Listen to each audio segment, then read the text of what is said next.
Good morning.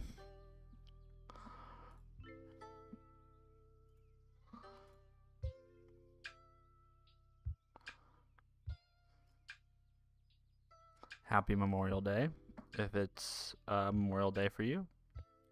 I don't. That's probably just a U.S. holiday.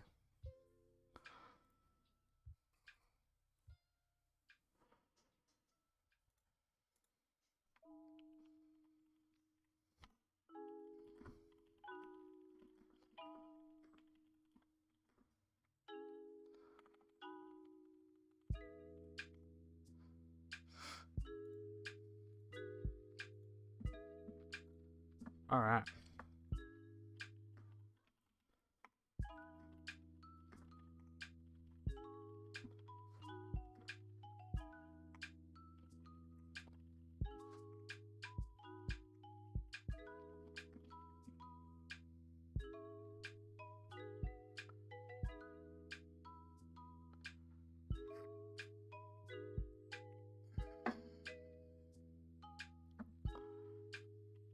Hey, Voldy, what's up? How are you?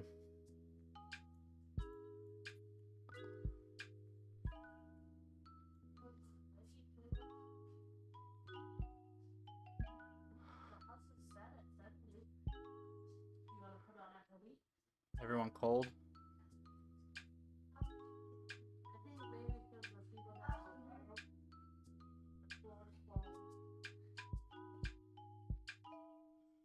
Put on your onesie.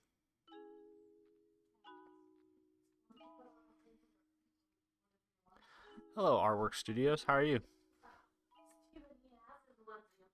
Oh, do you really? Not warm enough? Well, you can turn the air up more. I mean, oh, you can turn it up more if you want.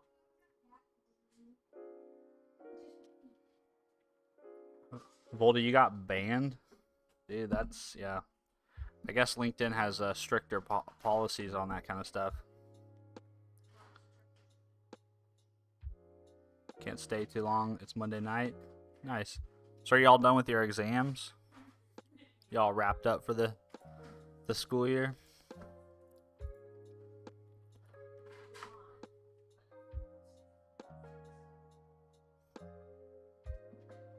I'm curious what the meme was. Oh, my family. My wife, my kids.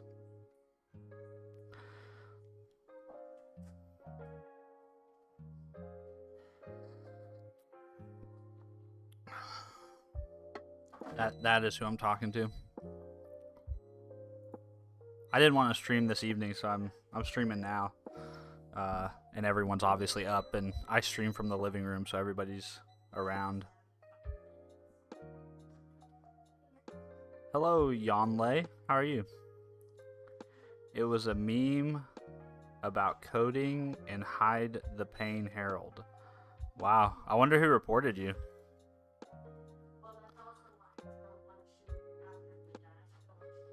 I don't even know what LinkedIn. Let's see. LinkedIn meme policy.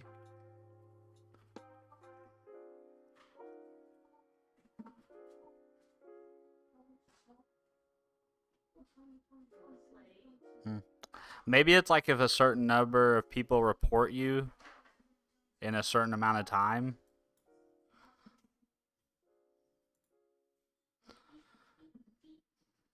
Yeah, that sucks, dude. Well, I guess you can just make a new account, huh? I got banned on Twitter, and I have no idea why. I had to make a new account. LinkedIn automated bots. Yeah, that sucks, dude. I mean, it sucks if you get banned from an account that you've put a lot of work in. I'm not sure how long you had that LinkedIn account, but it really sucks. Like when I lost my Twitter account, that was really a bummer because I've had that account for 10 years or something, 12 years.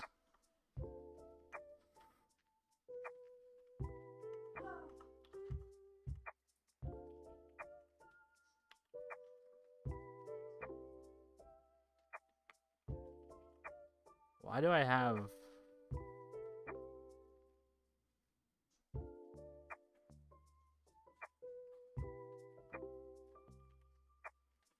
Let's see, get.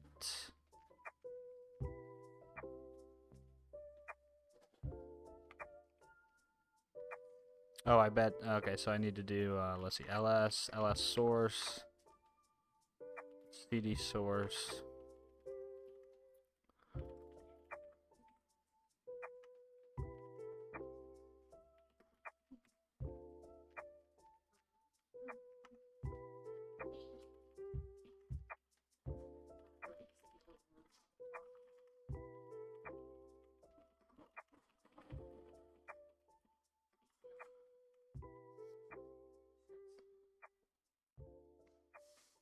Hello, Harold. Why do you look real? How much grass is considered grass, forehead boy? Harold, you're a bitch.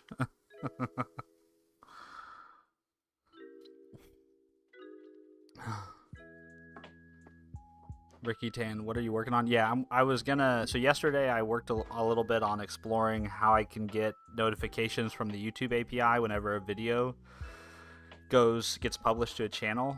So my idea is basically that I'm gonna have a separate webhook project that I host alongside my worker that runs the Discord bot, and basically this webhook project will subscribe to YouTube notifications for my channel, and whenever I add a video to my channel, the YouTube API will notify my webhook, and then that project will post a message to my Discord server to say, hey, I'm live, which is what I do every day when I go live. I make a message there, and so I'm just going to automate it this way. I know there's existing tools to do this. It's just I built a Discord bot, so I might as well use it for stuff.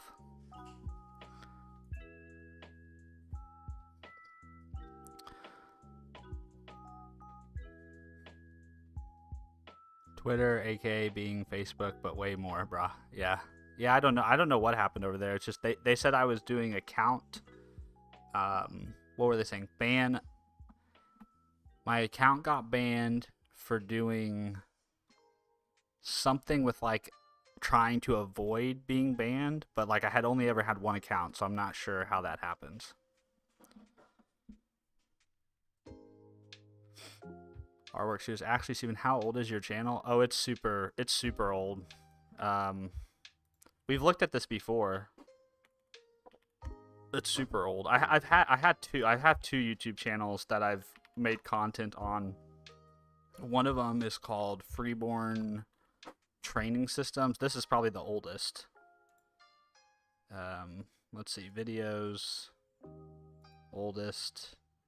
Yeah, this one goes back 13 years. And then the channel that I currently make content on, that one isn't as old, but it goes back 8 years. So I've been making content on YouTube for a very long time. None of it's ever really done much or had much viewership, but it's been a lot of fun making the content. All right, Harold. Hey, buddy, you have a good day, okay? Bye-bye, Harold. Ricky Tan, smart. Yeah, I think it's going to be an interesting addition to the Discord bot. The other thing I want to do for the Discord bot is I want to hook the Discord bot up to like an LLM, so that people can actually message it. That's the other thing that I've thought of doing with it. Artwork Studios could be an IP ban. Oh, that's interesting. I never thought about that. Because I don't think I ever tried accessing that account outside of my house. Well, no, that's not right. Because I've accessed it on my phone. But I don't know. I gave up. I tried to appeal it and I just gave up. I just made a new Twitter account. Artwork Studios, how did you start it? My original YouTube video, Freeborn Training Systems, I started that because I was doing personal training. And it was a great way to like build authority in an audience and try to help market myself as a personal trainer. That's why I originally started making content on YouTube. And then I just really enjoyed it, kept doing it. And then at some point I started making content on my personal YouTube channel for fun. Yeah, it was kind of the whole vlog era of YouTube. That was a blast to make content around that. Yanlei, that's evolution. It is evolution for sure. Yeah, I just make like, and my channel will probably change over the next 10 years. Like I just make content that's interesting to me. See you later, Artwork Studios. Hello, Rain. How are you? Good to see you. First time I actually have seen you in my chat, so it's always nice to see a new face around. I hope you're doing well. Harold was the first troll that we've had in the chat in a while. we just got rid of Harold. Harold the hamster. All right, let's try to write some code, huh? So the idea is, okay. So the idea is how this is going to work. Let's diagram this for a second, just so that we can make sense of what we're going to do here. So this was stuff I learned yesterday. But basically I have my Discord.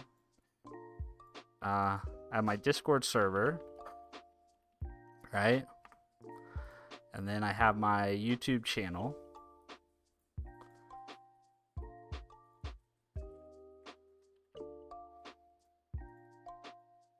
Why are these letters so small?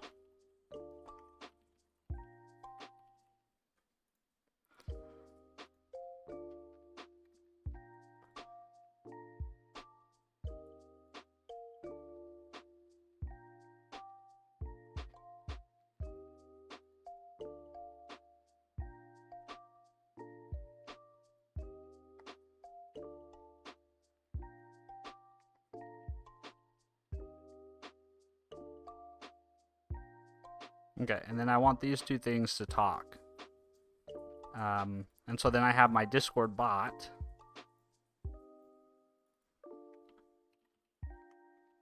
Right? And so basically I want YouTube to tell me there's a video. Hey, new vid. And then I want the Discord bot to create a message to say, hey, Steven is live over here. And this is actually going to be, this Discord bot is actually going to be backed by more than one project. So we have, right now we have a gateway, connection to the gateway. This is in a worker. And then we're going to have a webhook to handle this new functionality. And the webhook, see, these are both connected to the Discord bot. Actually, hold on. They should be like this. And the webhook is going to do, basically the webhook's job is to, it's to do a few things. The webhook's job is to subscribe for YT notification. And then it's also going to listen for notifications. Identify notifications that indicate a stream started.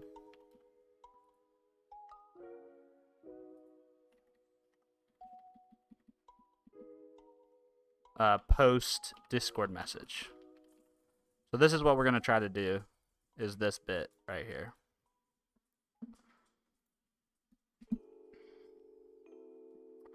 Hey, what's up, Pablo? How are you? Welcome to the little rabbit hole of YouTube short. Oh, not working today? Yeah, it's Memorial Day here in the States, Pablo, so basically everyone's off today. I saw you code all weekend. Yeah, I had a good time all weekend writing code. I finally got my Discord bot deployed and sorted out, so that's been cool, and it's been awesome to actually see that, like, you know, because I have it set up sending Well, I can show you guys. I have it set up to log open telemetry to a Seek server. And so I can actually see like the connection being persisted and disconnected and resumed. And so yeah, it's been pretty cool to see like my code actually works. Like here's an example where it sent a heartbeat. I don't know if you guys can see this very well. You can kind of see like it sent a heartbeat, but the heartbeat wasn't acknowledged. So it reconnected, but it reconnected by resuming the connection. And you can see, okay, resuming connection to Discord, it cancels the existing tasks, starts a new task, receives a hello event, sends the resume event, starts the new heartbeat task, and then you can see I got a resumed event, and then it picks up again. And so I can see like my code actually like handling all those different disconnections and reconnection events, which has been pretty cool.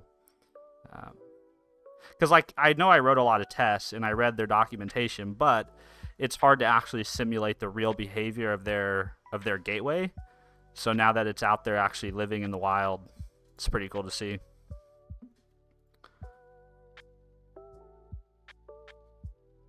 Loading legend. Sir, I am in the 12th standard and I'm going to do a computer science, a CSE. I'm not sure what CSE stands for.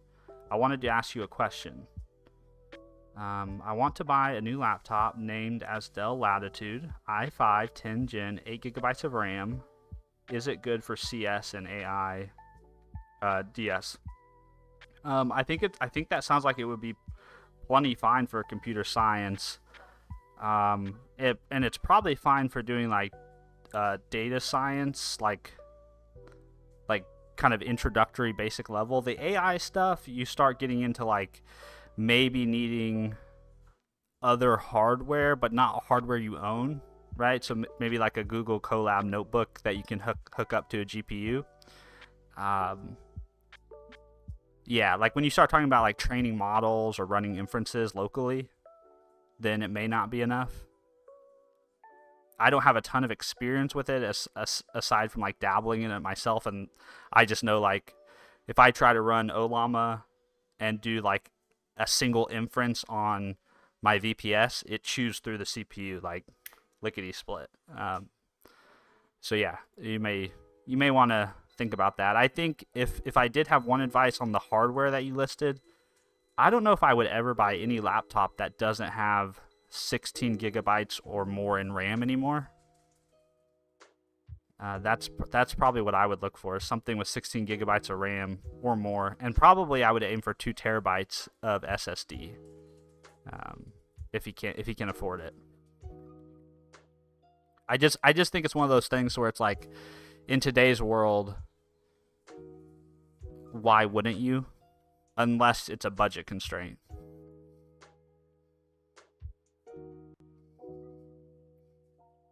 Voldy, I have a Dell Latitude. Yeah, and I've had work laptops that were Dell Latitudes, and they were fine.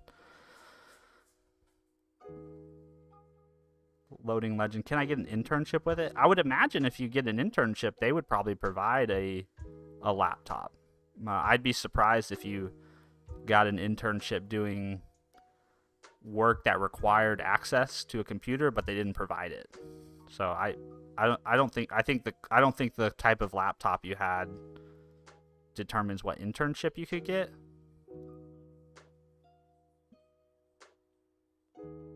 Yonlay, some heavy stuff is better separated into different machine. Could be VPS or different machine.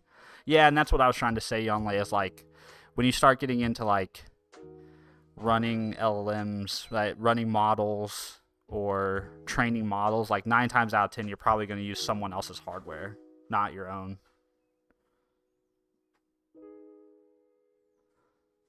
Pablo, that's for the people hiring for the internship. That's not a question for anyone here. Yeah, like it's hard for us to say, but I would just be, I just don't think that would be surprising to me, is like work makes you furnish your own laptop.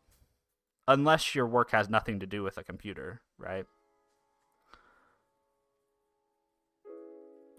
Loading legend. Yeah, I'm very out of budget, like that's tough, man. Yeah. So then you just got to get what you can afford. I mean, I've been there.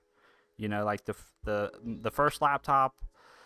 The first laptop I got was given to me as a graduation present when I graduated high school. But then the second laptop I had when the first laptop died, the second laptop I bought, and it was a MacBook Air, and it was like an $800 MacBook Air, which is probably still to some people a very expensive laptop, but it was like the lowest base model. It was all I could afford, you know? And that's just sometimes you can't get the ideal hardware. You just have to make do with what you got.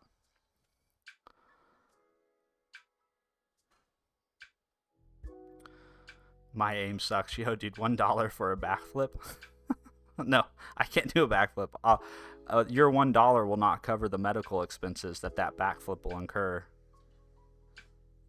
Voldy, I bought mine secondhand. Yeah, yesterday I was actually surfing Amazon, and I actually came across an interesting.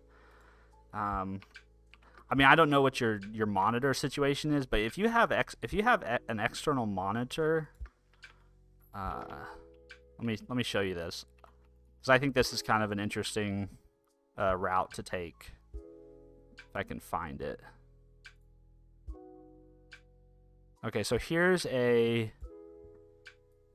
Dell Optiplex, right? So it's like an older desktop computer, but it has 64 gigabytes of RAM in it. It has an older i7, right? So fair enough. It's got a terabyte of NVMe storage, and yes, it has Windows 10, but likely you could use Linux if you wanted something that was a little bit newer, more configurable, or more up to date. I'm sure you can also purchase Windows 11 and install it on there. Actually, isn't Windows 11 free? So you could probably, yeah, it's free. I think from 10 to 11 maybe. So maybe you could upgrade it, but like it's only $234. And I say only because I know $234 is still a lot for some people. But if you had an external monitor, this would be a pretty beefy like starting point, right? I know it's not a laptop, but for being able to do maybe heavier workloads, maybe that's an option. Try to find like a used desktop computer that you can just plug some monitors into.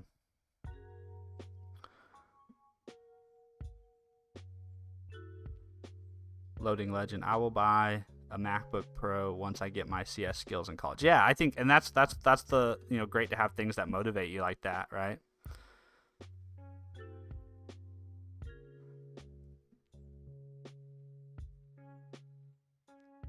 Yonlay, technically free but a little limited, but Windows 10 is enough. Yeah, Windows 10. Yeah, I mean, I think, and that's like I'm just trying to think of like, you know, you make sure you have enough raw horsepower to do the task that you want to do, right? And for the lowest investment overall, if you're budget constrained. Like here in the States, we have like Facebook Marketplace. I mean, I'm sure other people have Facebook Marketplace, but Facebook Marketplace is a very like good place here in the States to look for used computer hardware. You can get it on the cheap if you're budget constrained, and people will usually give you rather generous setups for pretty cheap. It's older hardware, but I mean, it works, right? That's actually the VPS that's running under my desk right now. That's what it is. It's a Dell Optiplex that came off Facebook Marketplace, and it does the job. Voldy, anyways, I'm gonna go study for my business thingy. See y'all. See you, Voldy. Pablo, also a PC is a bit more clever investment if you don't need the mobility. Yeah, agreed. 100% agreed. 100% agreed.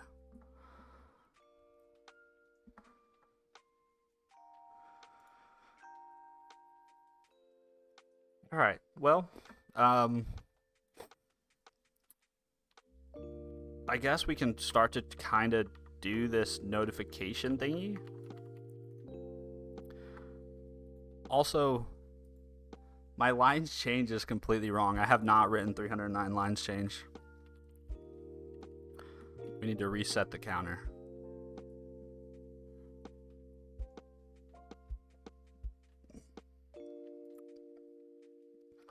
Loading Legend. I'm going to start a startup after my college. I will start my game development company. Well, that sounds like a fantastic goal. You know, it's good to have goals. All right, so I wrote some exploratory code yesterday, and I'm pretty much just gonna kind of reuse that. Let's see. Um,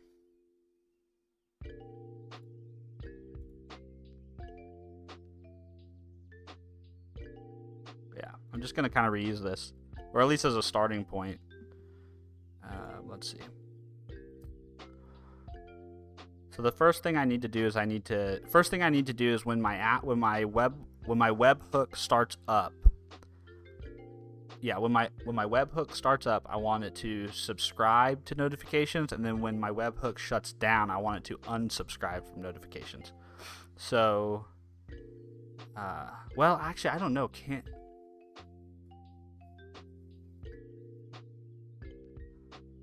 I don't know if that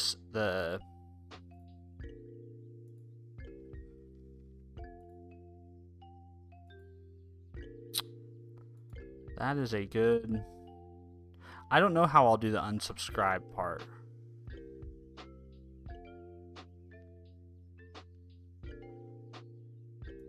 Now that I think about this,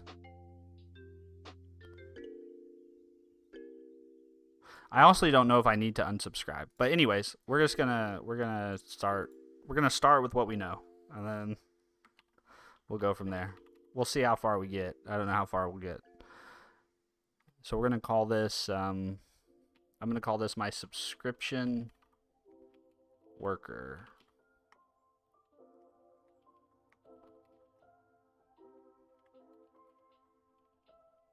This is just going to be Steve's bot dot webhook.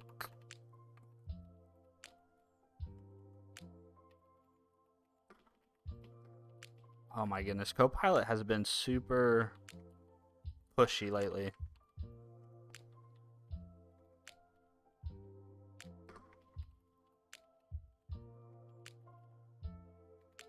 Okay, and this is actually going to implement something called the iHosted Lifecycle Service.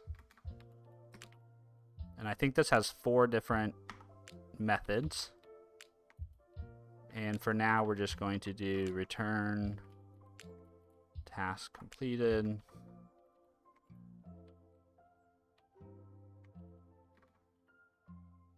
Let me do a little vim foo here. Throw new not implemented exception. Whoops. And then we're going to replace that with return task dot completed task.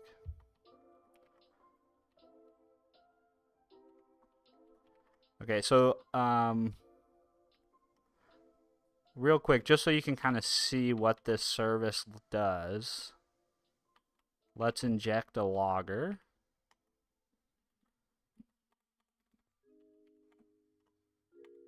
So iLogger subscription worker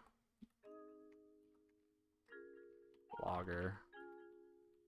Then we say private read only.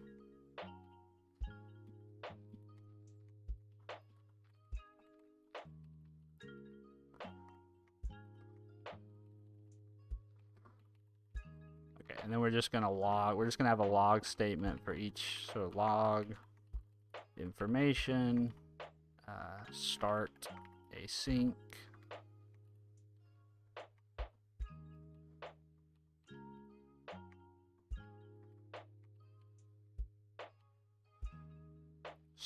Started async.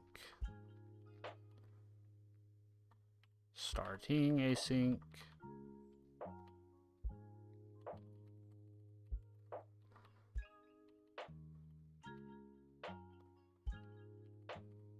I know this is thrilling code I'm writing here, but this is important because I need this subscription worker to do its job after my application is started. That's why this is important.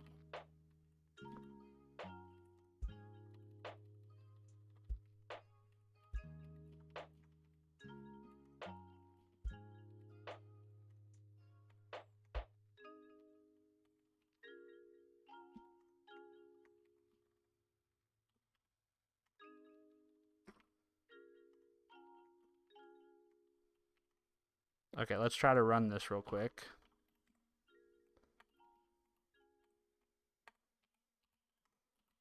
Say .NET run -- project source. I know this looks dumb, but source SteveBot, and then SteveBot, yeah, like that.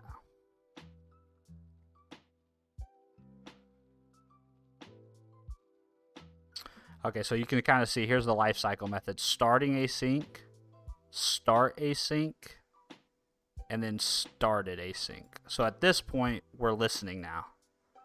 So we need to do our subscription work here, because our subscription is going to register a callback URL that's on this host, right? So if my subscription registers or asks to subscribe before this webhook these webhook endpoints are listening, we have a problem.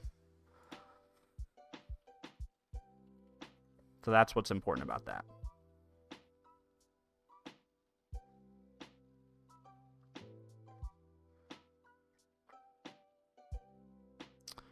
Loading legend. Does C# plus .NET worth in today's world, professionally speaking?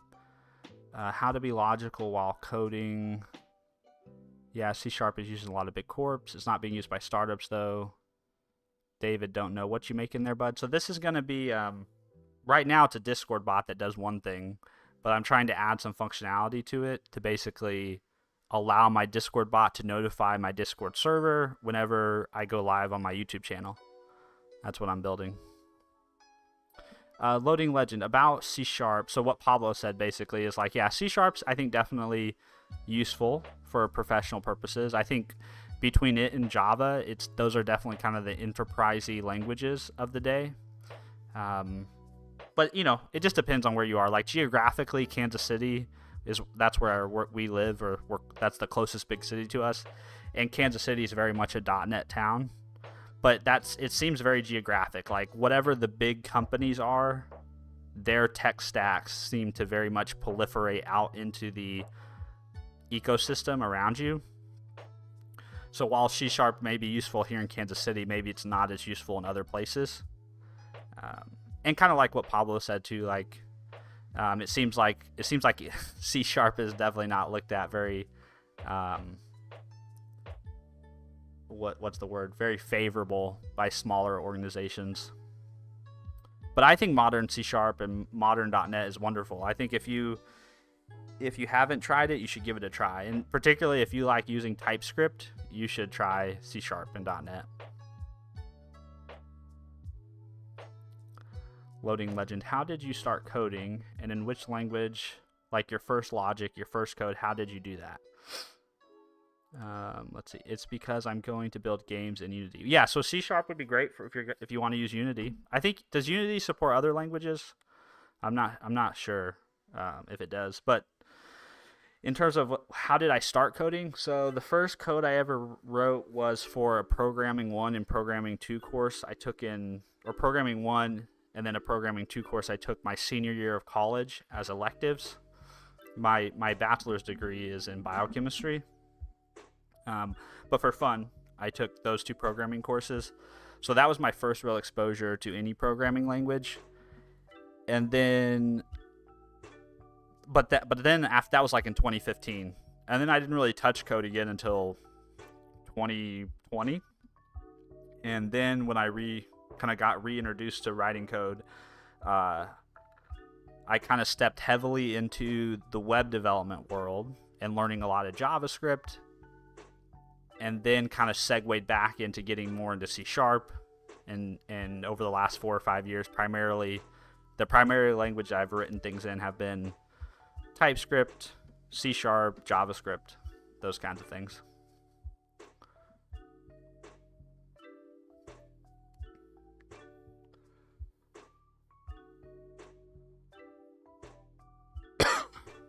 Yanlei. Well, as a Go developer, seeing C# code for the first time, I immediately go check Google, and it turned out to be a high-level language. No wonder it looks quite simple.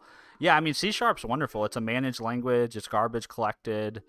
It's really nice developer ergonomics. They make it very easy to write pretty performant code and make it hard to write bad code, even though you can still do it. And the other thing that's nice about C# is that if you do want to write lower level code, if you want to write more performance-based code, you can do that in C#.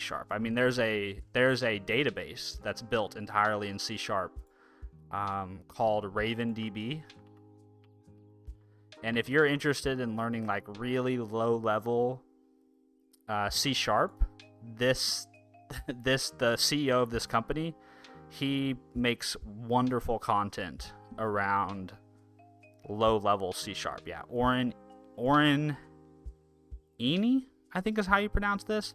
But if you go follow this guy on LinkedIn, he posts all the time, and he writes a lot of in-depth, highly detailed articles and blog posts about doing really low-level, highly performant things in C#. So I think that's why C# is a great language, because you can kind of write code at whatever level of abstraction you want, right? You can write really high-level code and not worry about garbage collection or memory management, and just have the runtime take care of all that for you.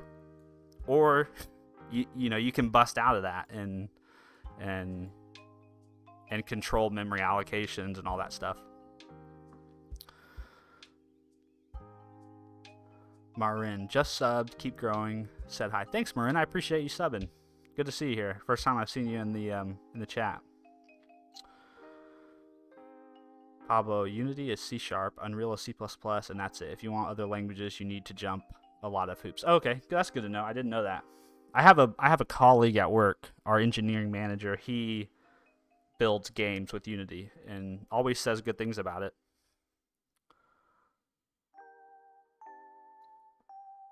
Marin, not a bot or AI. Okay, I didn't think you were bot or AI. Natish, what do you do in terminal? This is NeoVim, so I'm actually using a terminal-based editor. I haven't always. Sometimes I use VS Code, but for the moment, I'm using NeoVim, and I'm having fun.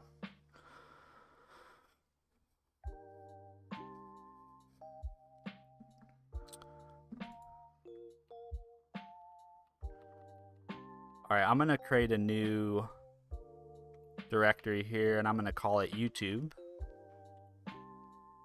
and I'm just gonna put all my YouTube related stuff in here. I know, right? I'm great at naming things. So the first thing I need what do you call this? Subscription options, or yeah, I'm gonna call them subscription options. And so these are all the pieces of information I need. Let's see, namespace. Is it going to be, what do we want the namespace? The namespace is going to be stevesbot.webhook.youtube, like that. And this can just be an internal sealed class. Can it be a record? It's just holding data, so it can probably be a record. Subscription worker, no, not worker, subscription options. Because likely I'll want these to be configurable, so I'll just bind these from my app settings file. So we'll have public string, and then we'll have a callback URL. Also, I should probably say a lot of this stuff that I'm talking about is based on code that I wrote yesterday. But if you're new here and you don't know, there's actually, I didn't know this, so YouTube allows you to subscribe to push notifications, and it does this using something called the PubSub HubBub. And I don't know who came up with that name. Let's see.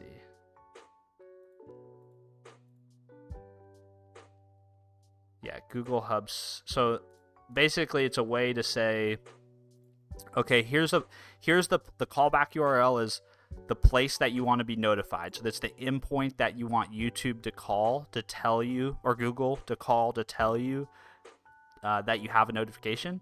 The topic URL is basically it's really basically an Atom feed that you want to listen to, right? So whenever that Atom feed gets updated, like a new video gets posted, that notification is going to get sent to this callback URL. And there's a whole RFC document around this. Let's see if I can find it. Actually, I think it's on this website. Yeah, there's a whole specification around this protocol that basically describes how it works and how you do it. And that's what we did yesterday. So a lot of the code that I'm writing is based on the learnings from yesterday.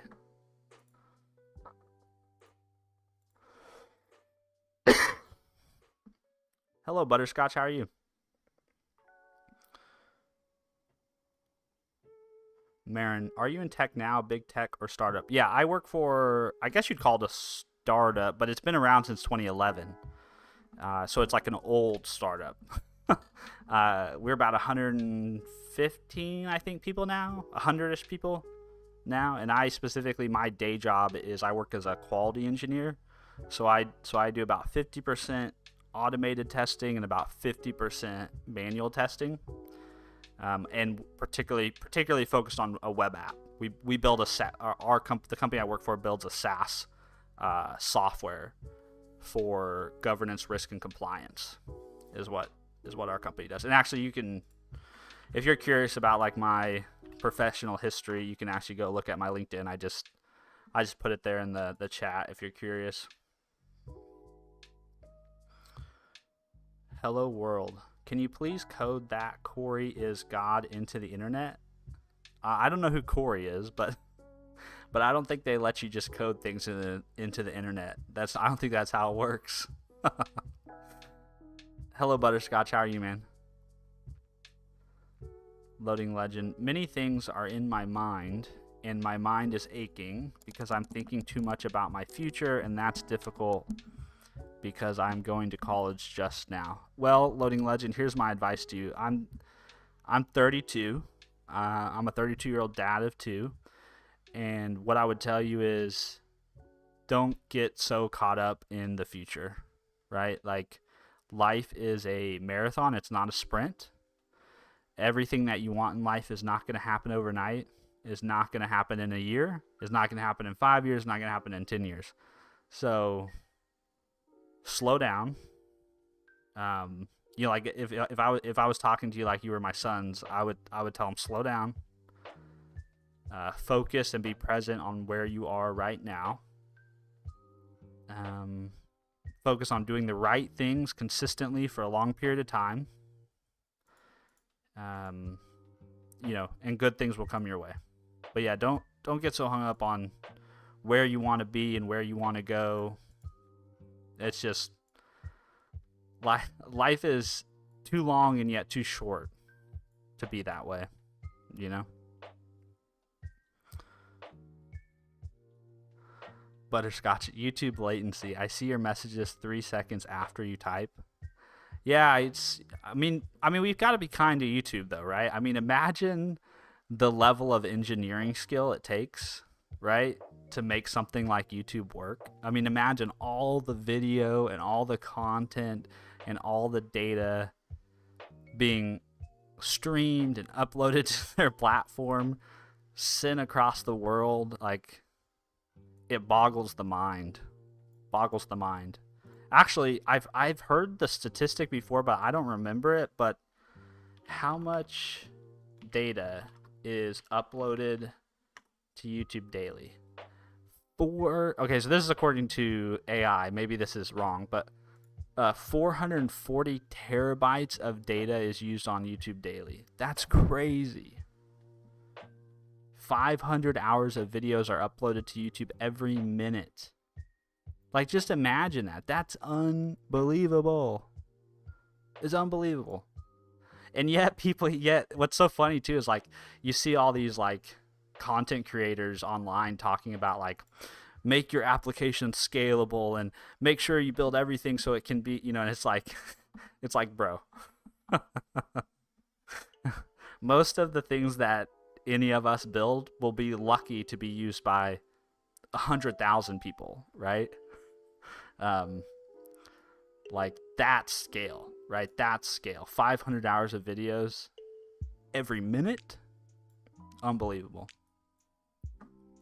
Unbelievable.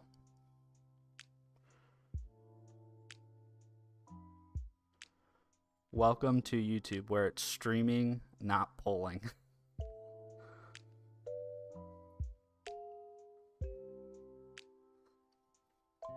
Cloud anarchy. It's actually insane if you think of how fast they load videos. The global scale makes it insane. It really does. I mean, it just, I mean, you take, I mean, I think one of the best indications of just how good of an engineering feat it is just how for granted you take that functionality. Like, you take this functionality, you load up YouTube, you have all this content available to you in a minute's notice, right? Like, it's super fast, it's super responsive. You click on any video you want and it immediately starts playing. Like, it really is kind of wild, and you just take that for granted, right? Like, it just works. Yeah, it's pretty wild. I don't even have the knowledge to be able to express everything that goes into it. I just know, based on my own little world of experience building things and deploying things, that, like, there's a lot happening. There's a lot happening there.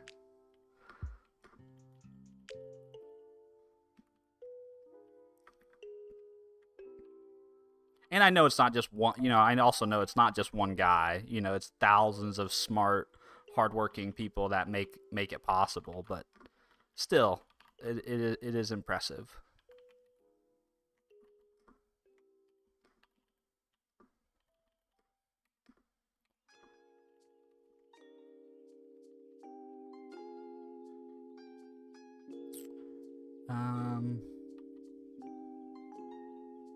I actually think I want this to be callback base URL. Okay, then what I need to do is I need to go to, what do I need to do? I need to go here. I need to add this. So I'll say builder.services.add options. And we are specifically looking to add subscription options. Validate data annotations. And actually, we want not add options, we want add options with validate on start, which basically means when my application starts up, it will make sure that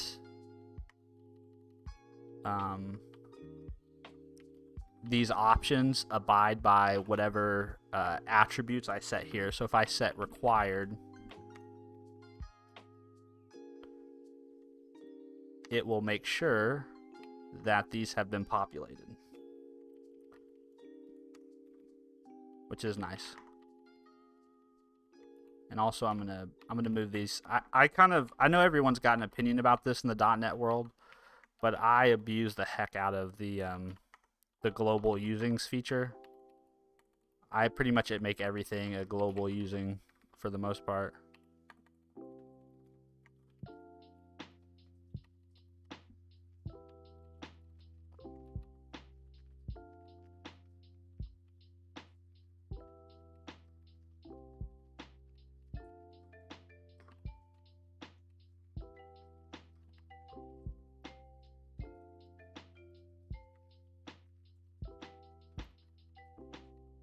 Alright, so that's pretty good there. Oh, we need to bind this. That's the other thing we need to do. So we need to say dot bind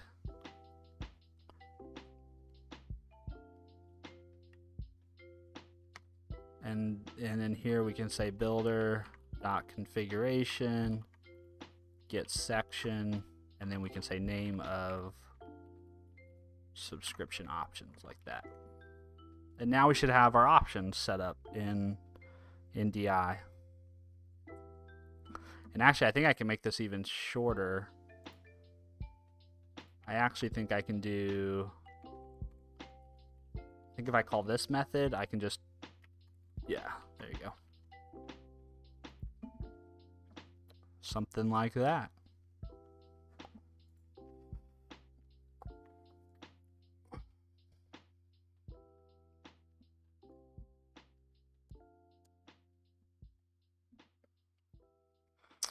Hey, by the way, after the stream crashed a couple days ago, I thought to still share this. In the future, you might want to use something like container options -- memory 2 gigs -- CPUs 1.0. Oh, that's cool. So I can limit. Yeah, so if anybody wasn't around on Friday night, I was streaming and I tried to use this tool called Act. If anybody's familiar with this. This is a tool that lets you test your GitHub Actions locally, but it uses Docker. And I was streaming and I tried to use this, and basically I basically crashed everything on my machine. My machine just locked up and the stream died. So Mart, are those options that I pass to this, or are those options that I pass to Docker itself? It kind of seems like those are options I pass to Docker itself. -- memory -- CPUs.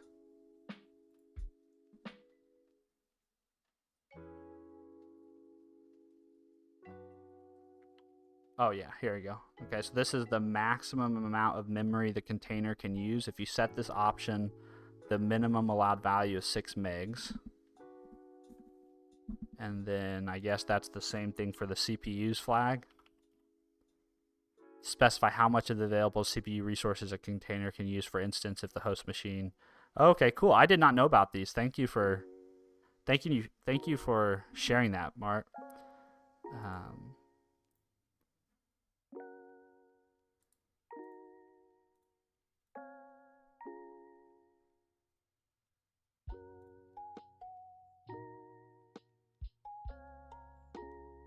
I was going to see if Act has a way to configure this.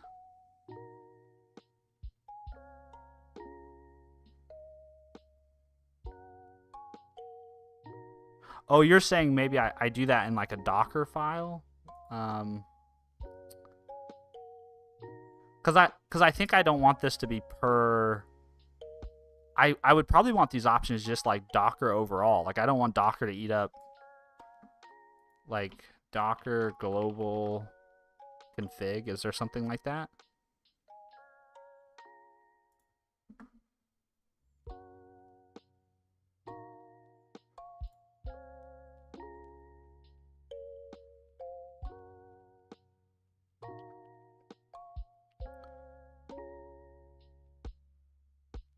But that's good to know that I can limit the resource usage, because now I'm very gun shy about trying to do heavy things with Docker while I'm also streaming.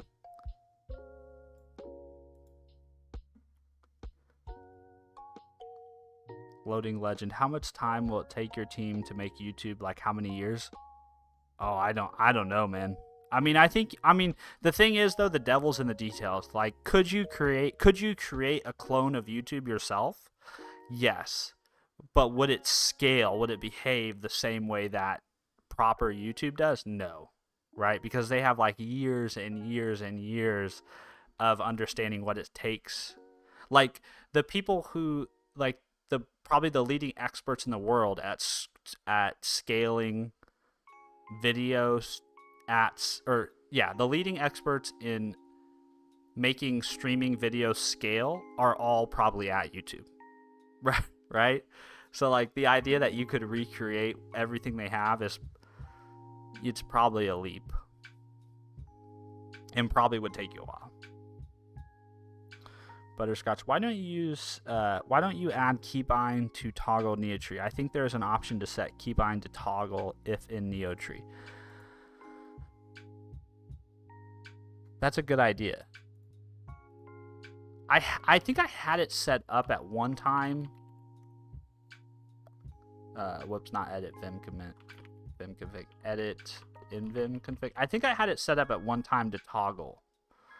And then I think I changed it. Yeah, you can do toggle. Instead of reveal, I think you can say toggle.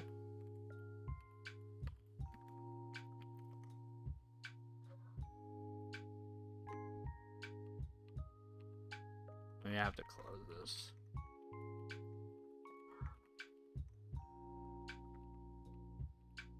Maybe it's not toggle. But I had it set up originally to do that, where Control B would open and close it, and for whatever reason, I stopped doing that. I can't remember why. Neotree toggle.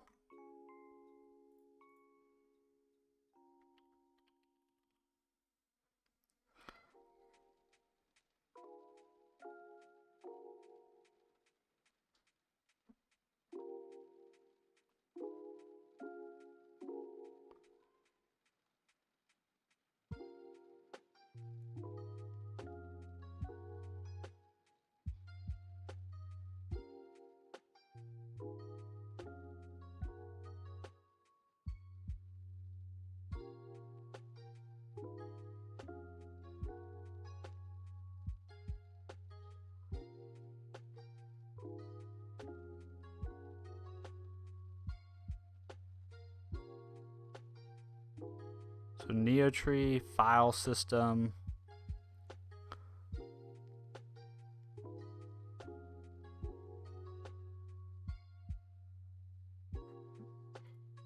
I think I have to keep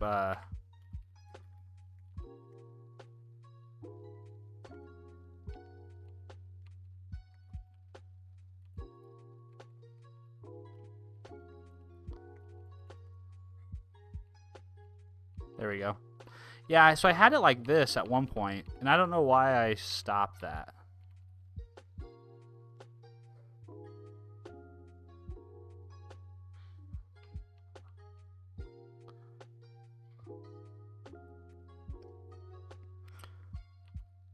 But you're right, that kind of feels better.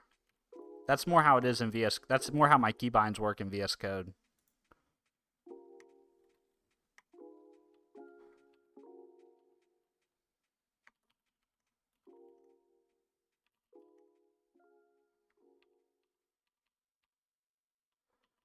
But I don't know. Should it focus? I think it should probably focus.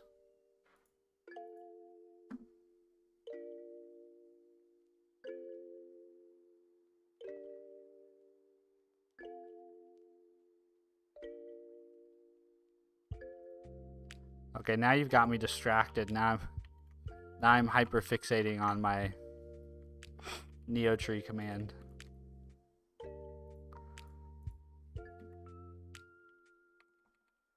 Let's do focus.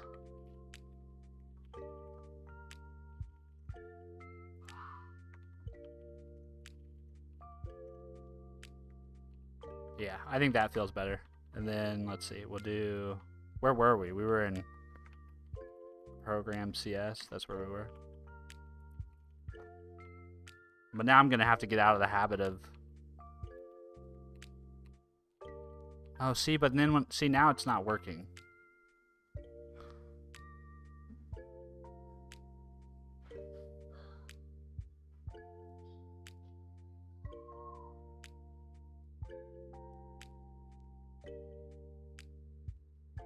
So do I actually want reveal?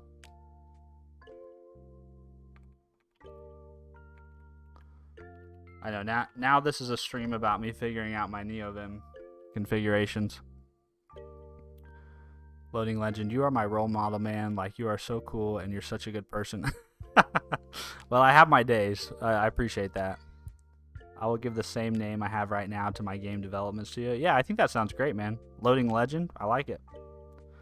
Jan Lei, here comes the NeoVim moment.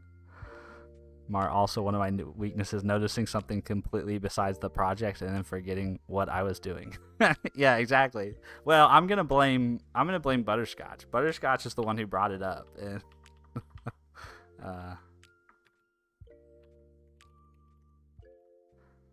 So NeoTree.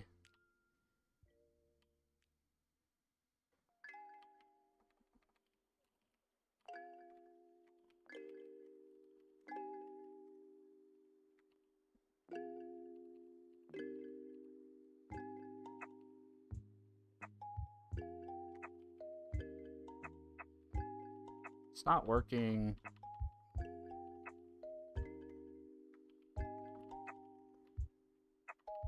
I wonder if my, let me see if my file system, reveal.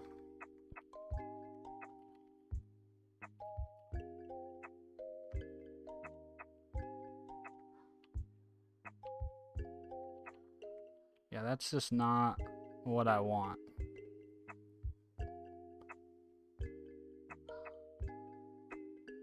Because I think the behavior I want out of NeoVim is, or NeoTree is, I think what I want is when I open it, I want to focus on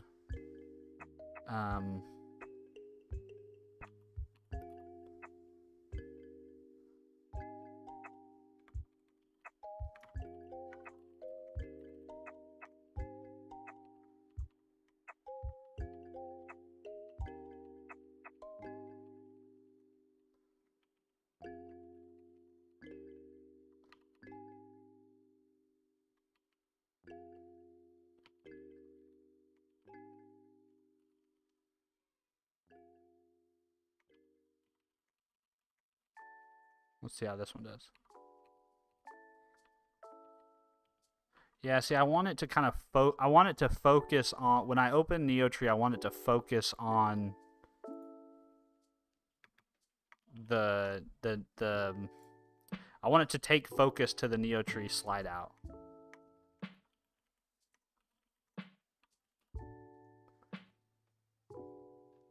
And I think I probably need a little bit more sophisticated commands to do that.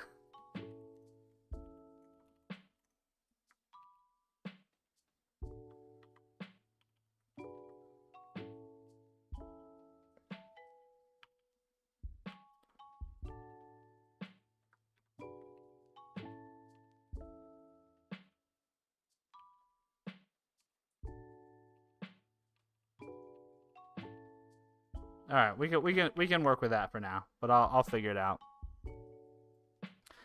Don Lay, I shall go back working on my project. See you, man. Tafiq, hello Tafiq, how are you? Loading Legend. Indian has very little placement rate in engineering colleges. That's very concerning because I'm going to CS in Pune in India. Very little placement meaning it's like highly competitive. Is that what you mean? Hey, Stefan, how are you, man?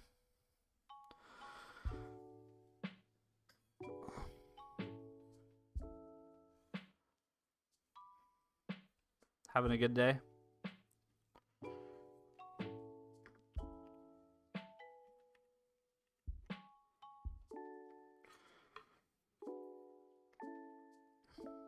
Good, man. I'm glad.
Butterscotch missed my chat. Oh, sorry. What was your chat? Why don't you add keybind to Noggle? That's what we've been talking about. Is toggling NeoTree. I thought I already talked about that. Actually, I just lost 5 minutes trying to make it better. Stefan, I did go to the gym at 8 a.m. today. Nice. My faculty started with online classes. Very cool. So it seems like I'll actually not lose a year, which is awesome. Well, that's fantastic. That's awesome news, dude. I know you were thinking you were going to be out like a year's worth of class time, right? So that's wonderful. You dodged that bullet.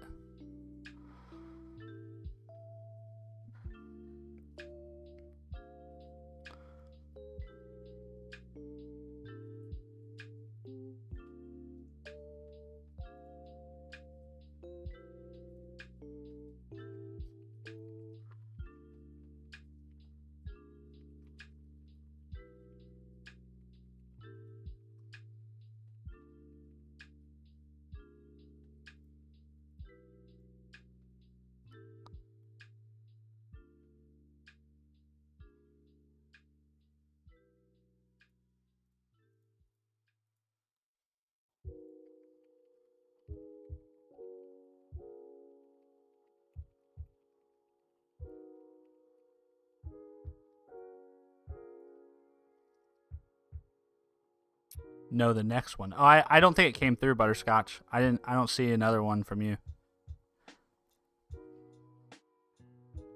Stefan, seems like I have.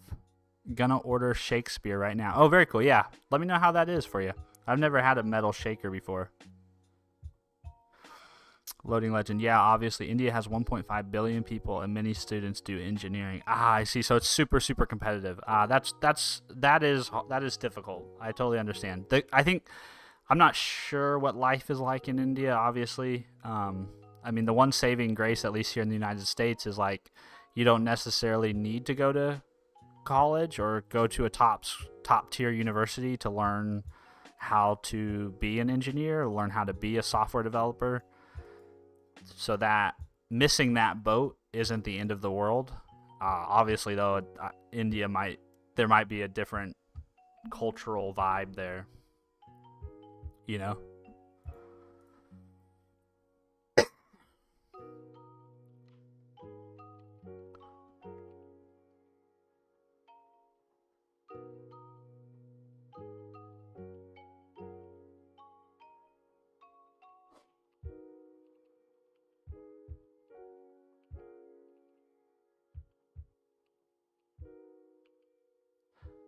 Okay,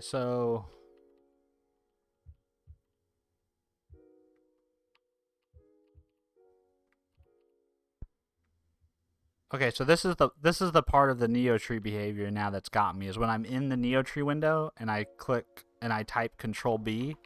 Control B don't close it while I have it focused. Um, Let me see. NeoVim NeoTree closed while focused. That is what I want.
All right. I'm just I know I'm sitting here just obsessing over the NeoTree behavior with the keybinds. Okay, hold on. One sec. I've just gotten completely derailed. I'll come back to this at some point and make it better. Go to invim config, and then let's get status.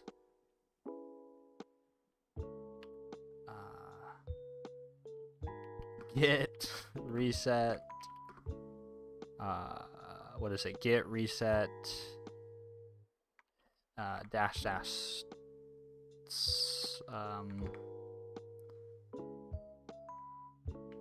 Well, actually, I'll just do git stash. And then git.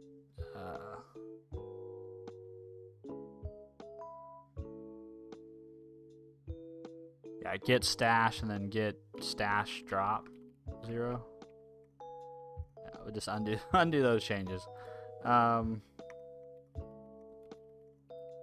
Okay, now we'll go back to what we were trying to actually do.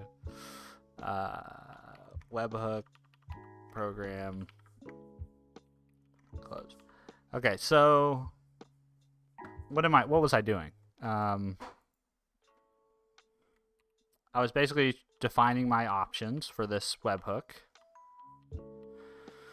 And then let's see, this webhook needs to have it needs some app settings. So we need app settings dot development dot JSON, and we're gonna have app settings dot example dot JSON, and this is going to be a new section called subscription options. And then this is going to have a callback URL, which for now is not set. And it's going to have a topic URL, which is also not set. And we will just copy those over to our settings file, or our example file.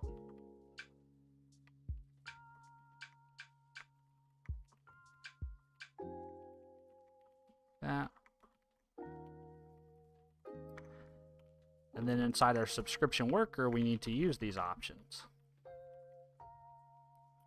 So we will inject an I options of subscription options, like that.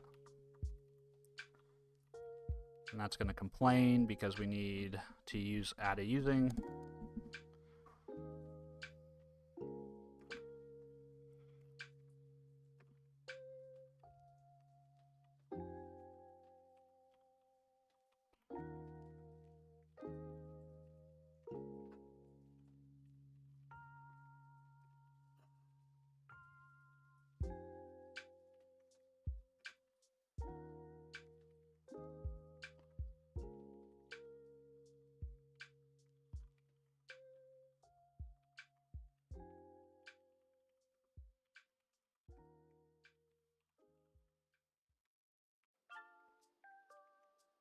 All right, there we go. Now we got our options. Sir, you got so busy at work. Why do you have a Gmail logo for your profile picture? Yeah, that's random. Stefan, well, see ya. I'm going to go do some productive. See y'all in the next stream. Have a blast day. See you, Stefan. See you later, man. The Mysterious Explorer. Is that a programming language? I'm a total newbie in the programming field. This is a programming. This is called C#. It's a .NET language, and it's made by Microsoft. Loading Legend. Nah, bro. It's not a programming language. It's a problem. No, it's a programming language. Network Bib. Hello. Just wanted to say hello. Hello, Network Bib. Well, you said hello. You've accomplished your goal.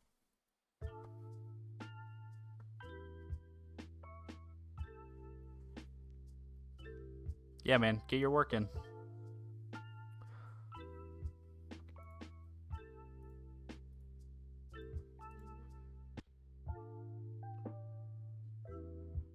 Alright, so now that I have... I'm actually going to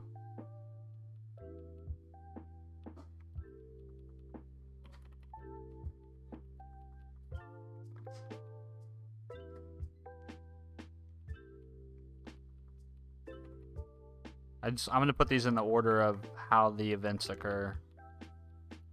I don't need this one. I don't need that one. I don't need that one.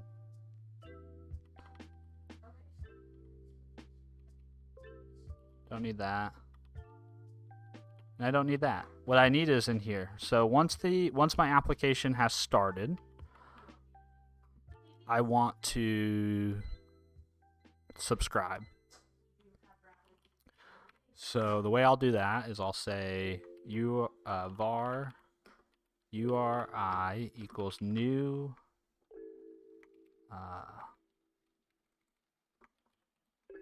and then this is going to be https pub/appspot.com, and we are sending it to the subscribe endpoint like so. Then we will have some fields here. I'm just going to copy these fields because I have them. Actually, I'm just going to copy all that code. This is code I wrote yesterday.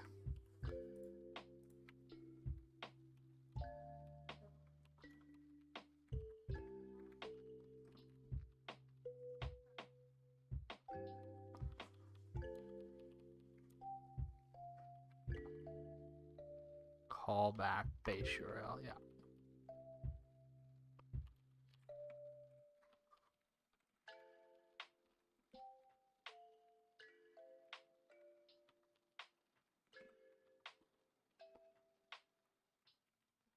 And then I need to make this asynchronous.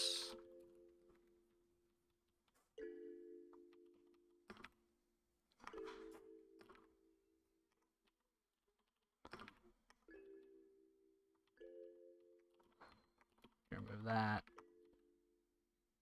Then I need to inject my HTTP client.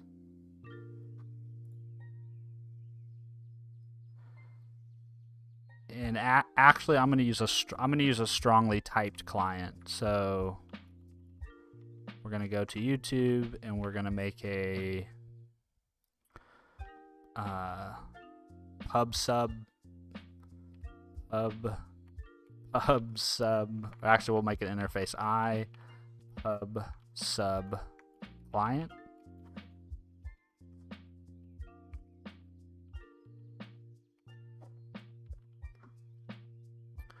Namespace is going to be stevesbot.webhook.youtube.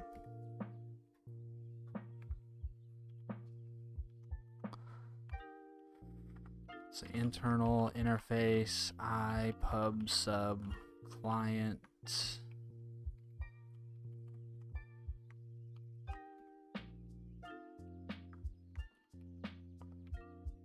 And I think that'll work.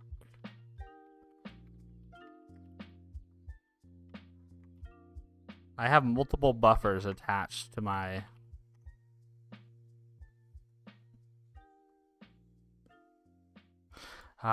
this is a NeoVim issue that I fixed yesterday, and then I blew the fix away because let's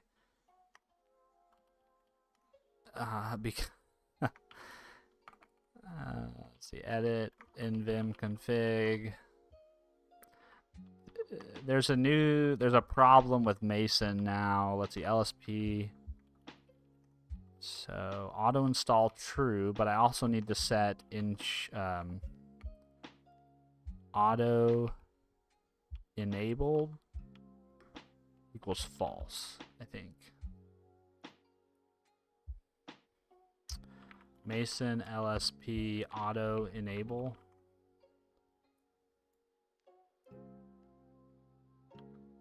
Auto enable. Enable.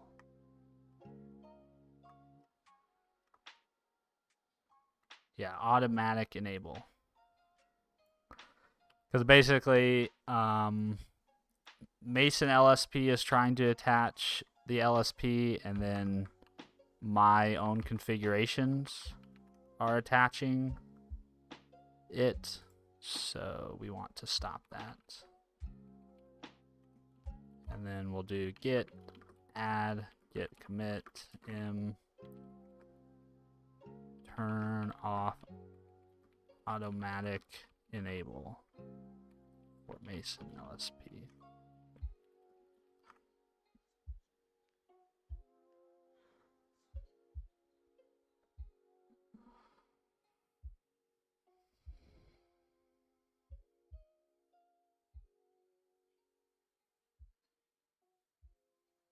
The Mysterious Explorer. I'm doing my best to learn the basics of JavaScript, but I don't have a PC, so it may be useless. Oh, you learn on your phone? That's kind of cool. Yeah, man, you have to work with what you got. You know, I would never judge you.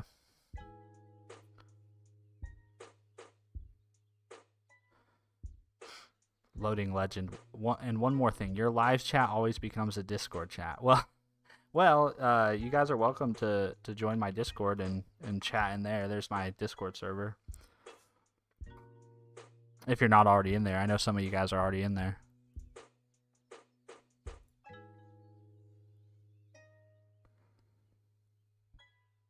Oh, Pablo sent me a Super Maven NeoVim extension. Okay, I'll have to give that a try. Pablo, if you're still here, thanks for sending that. That was actually like an hour ago when you sent that in Discord, so if you've already left, my apologies.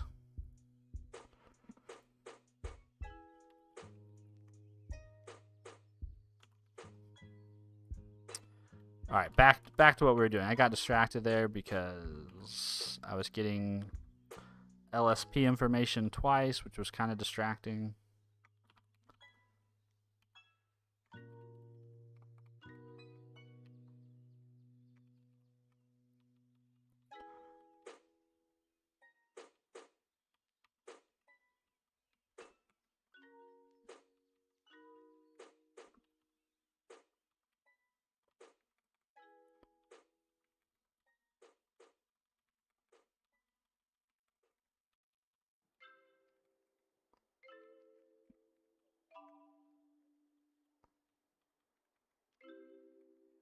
Okay, now we need to implement our interface.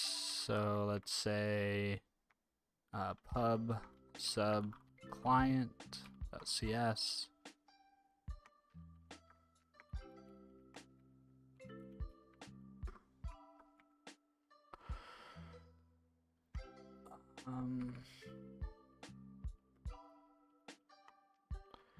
Let's see, we'll have an internal field class, always sealed. Things should be, I need to get in that better habit of always sealing things by default.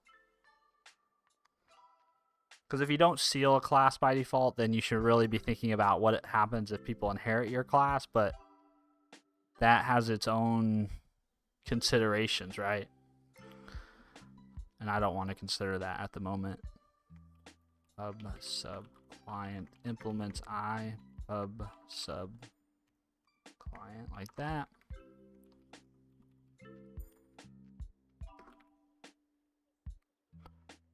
Okay, then we'll implement that interface, which is wonderful. Now what we're going to do is we're going to go back to our program.cs.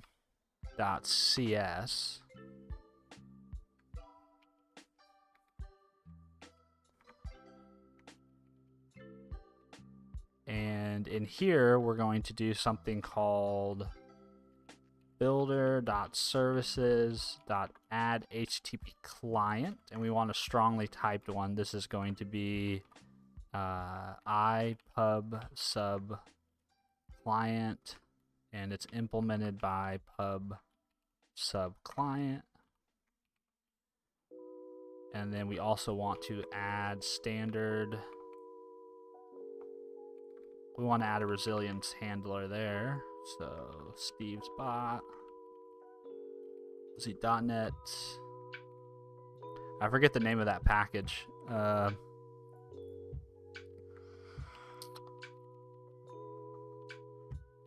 We go here. The name of the package is this guy.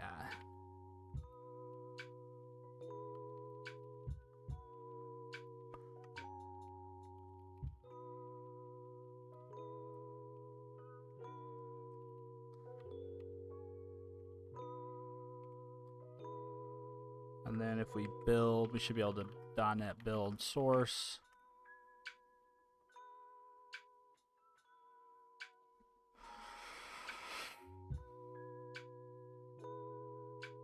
Oh, well, we can't build because I forgot to add a semicolon.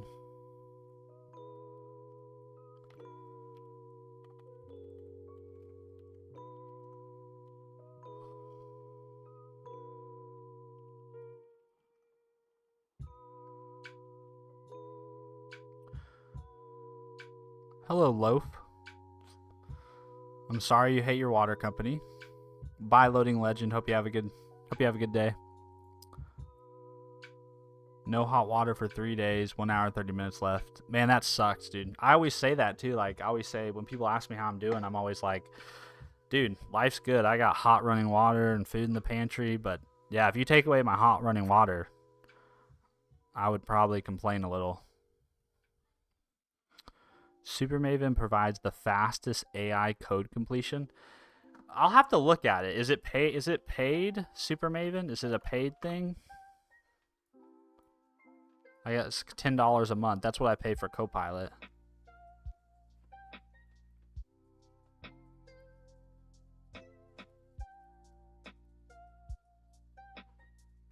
Although I don't know if I really care about speed so much.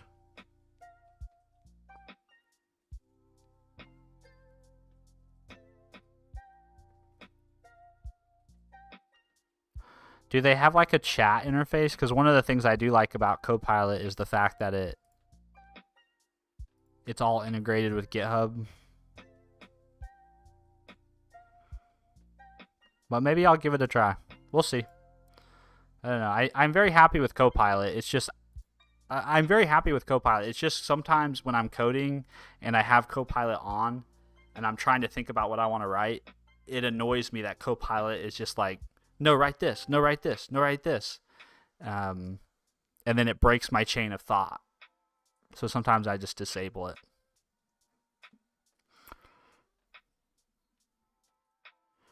The Mysterious Explorer, is that a Discord bot you're coding? Yeah, so it's well, my Discord bot is it's this amalgamation of things. So I'm basically using my Discord bot in this other type of way, right? So I'm using my Discord bot to post messages to my Discord server. Yeah, so it is a Discord bot, but it's going to be made up of multiple projects. So if we go back, this is I don't know if you were here when we kind of diagrammed this out, but this is basically what I'm working with. So this is my Discord bot, and right now the Discord bot is primarily backed by a worker that maintains a stateful connection to the Gateway API. However, in order to implement this new functionality of being able to have the Discord bot post to the Discord server, I'm setting up a different project that's basically going to be it's basically an API that exposes a webhook endpoint so that I can receive notifications from YouTube. And then this project will handle posting to my Discord server through my bot, right? Through my bot's identity, essentially.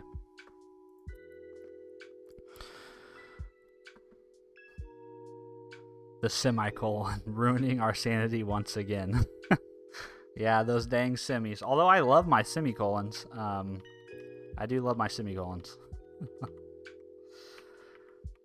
Okay, then we'll say add standard. Why isn't it showing up? Did I not rebuild the project? Oh yeah, .NET build source.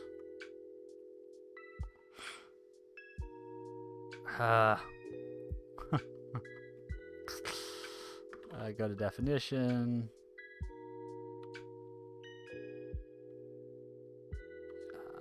Let's do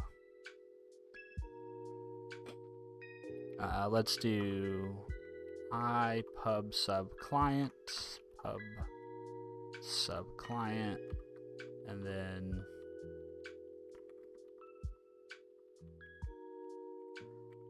private read only.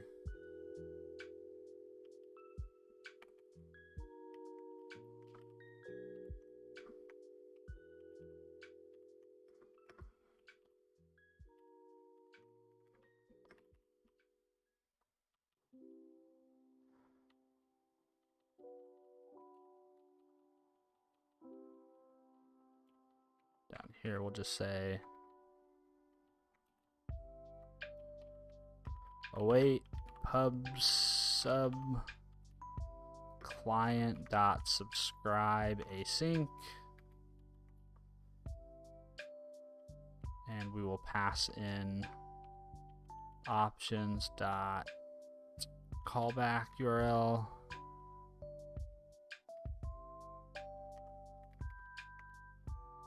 and options dot topic URL and our cancellation token.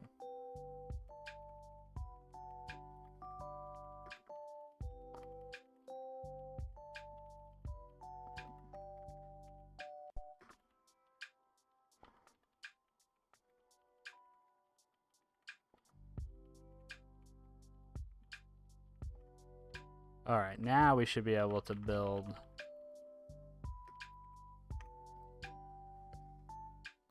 Hello, Ducky Dev.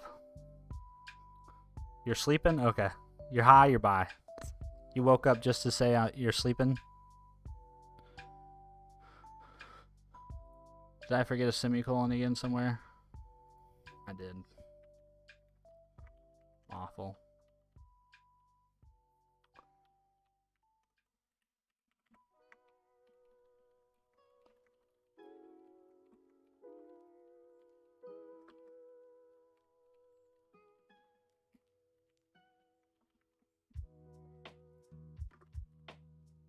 God, it's taking me a bajillion tries just to get this project to build. Mart, what other platforms do you stream on? Could Python do all those tasks though?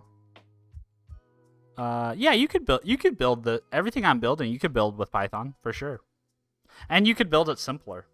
Well, I don't know if you could build. You could definitely build the webhook notification piece probably simpler maybe. No, I don't think you could. I mean, you could build it in Python, but you'd have to do the similar types of things. So if you were working in Python, you'd have to build some sort of worker process that maintains a connection to the Discord gateway API. And then you'd have to host some sort of API that listens for notifications from YouTube. So you could accomplish the same thing in Python. You just probably use different frameworks and different libraries to get it done. Mart, what other platforms do you stream on? So currently I don't stream on any others. I used to stream on YouTube and Twitch, but no one would ever interact with me on Twitch, so I just stopped streaming over there. Then I started streaming vertically on YouTube because I also wanted to stream to TikTok. But when I streamed to TikTok, again, there was just like so little interaction. So I pulled that. So I stopped doing that. And then I just kept streaming to YouTube, and I just kept streaming in a vertical format. And that's how I ended up where I'm at right now with with my streaming schedule and my streaming format. Mart, yes, Explorer, you can almost do anything with any language. It might have a bigger walk around and be more resource intensive. Yeah, you can definitely do this in Python though. And there looks like there's a library actually called discord.py that a lot of people use. Well, I don't want to go to the website. I want to go to discord.py. This seems to be what people use in the Python ecosystem to build Discord bots. So you could definitely probably do it with this. For sure.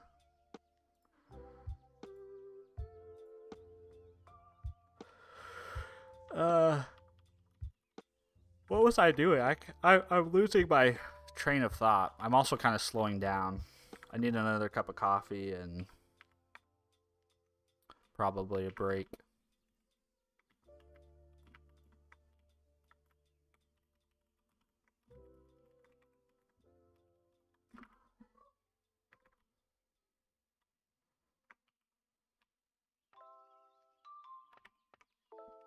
So using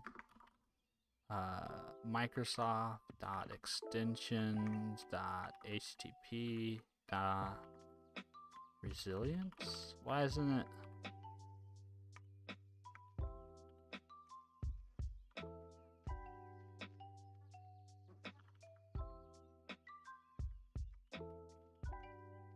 Whoops.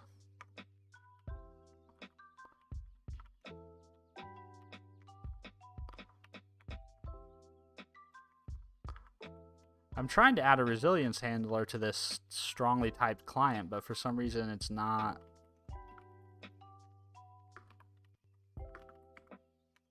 showing up as an available option. And I don't know why.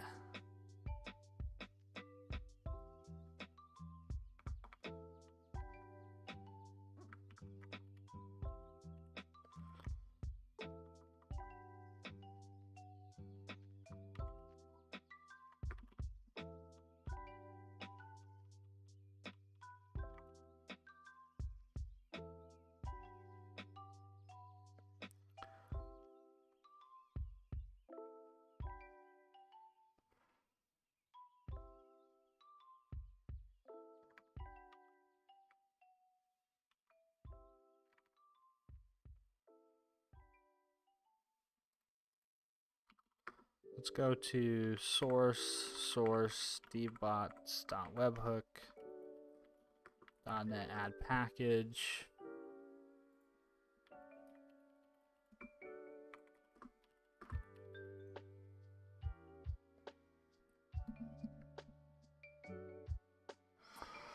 Butterscotch, would you ever consider streaming normally in horizontal format? I think most people on YouTube don't watch vertical streams. Yeah, I think I would consider it. I kept streaming vertically though, just because I seem to get more discoverability in the shorts channel than I do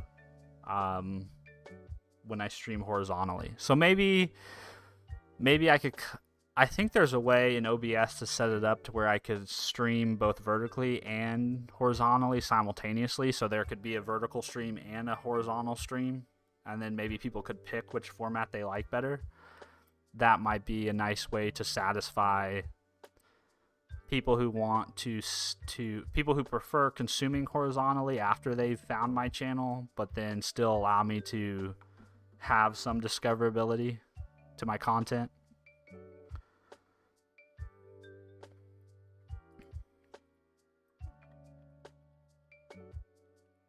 But that's the only reason I don't do horizontal.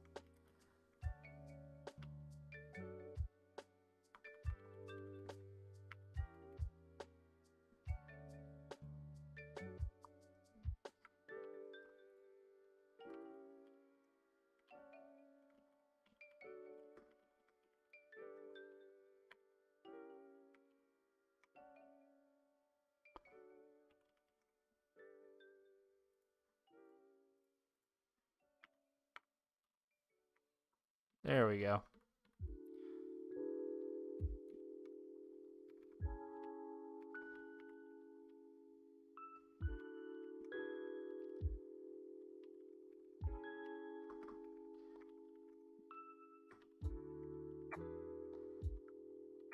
Okay, now I need to implement the subscription. So we're gonna do private const string subscribe endpoint equals subscribe.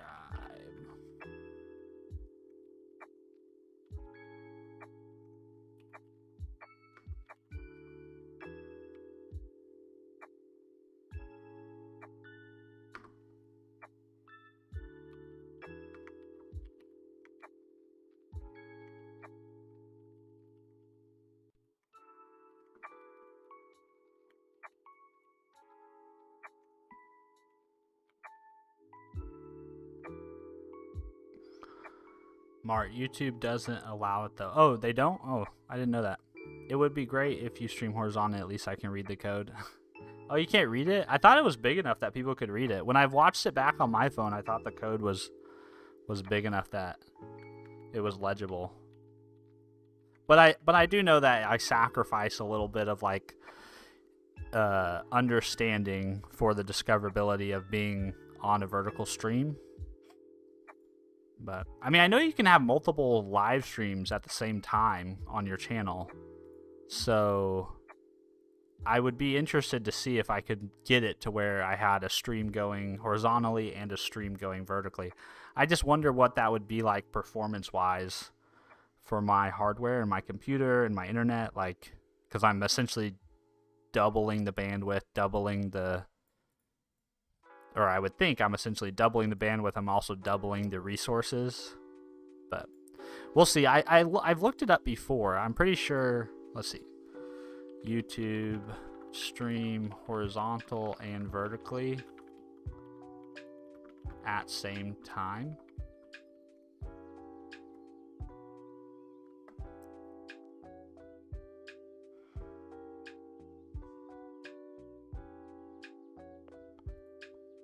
Oh look, somebody already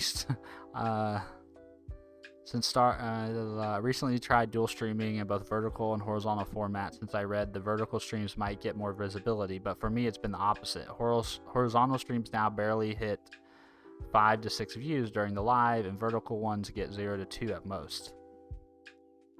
So okay, this guy's doing it. So maybe I just need to follow his setup. And then I can just have two different links. If you want to watch horizontally, you go to that stream. If you want to watch vertically, go to the other one.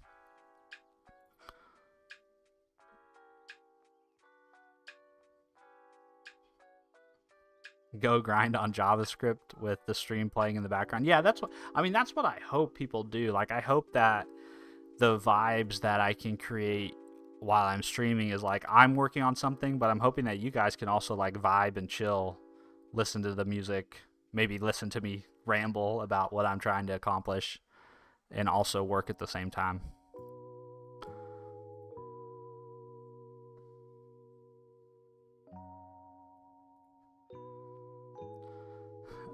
Arkin, I'm working out to this stream right now. Oh, nice. Very cool. That's awesome you're working. I need to go get my workout in. That's probably what I'll do this afternoon after streaming.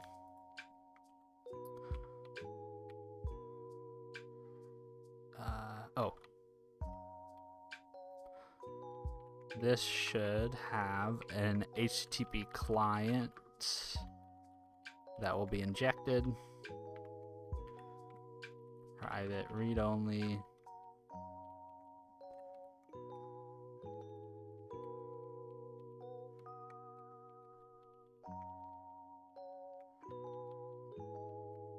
And then we can say var form fields.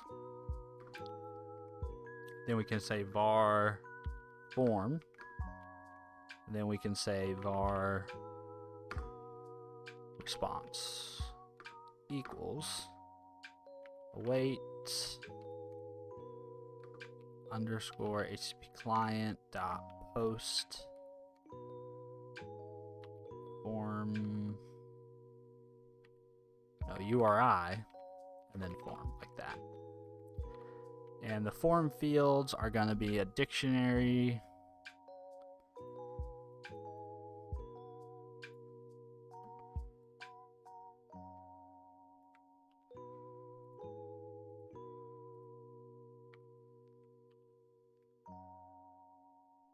this is going to be a new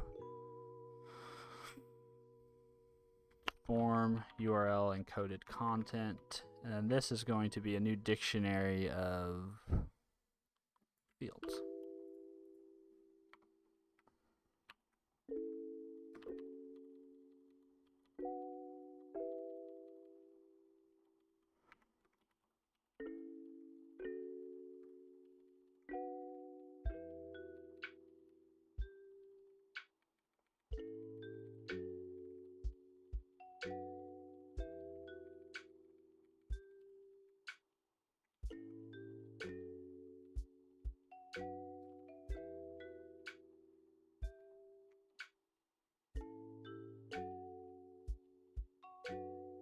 Oh, we need a using and another using. No, not using here.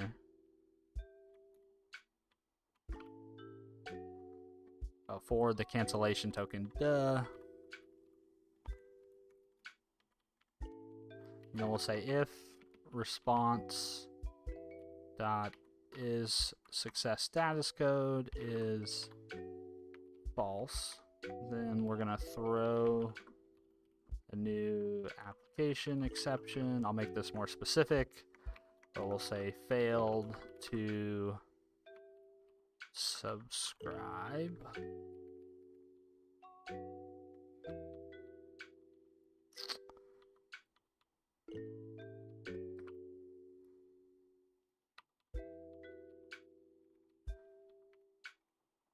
Let's see, internal sealed class. Oh, my neck's starting to hurt. Internal sealed class. We're gonna call this pub sub client exception. Implement or inherits from exception.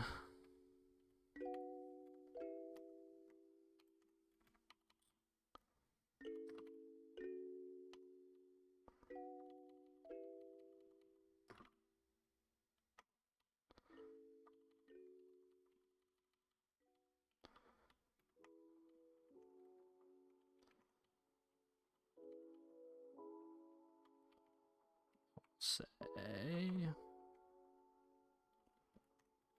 like that. We'll do that.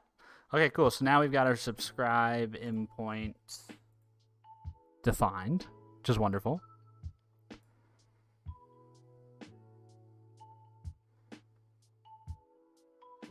We should probably move this to a separate class.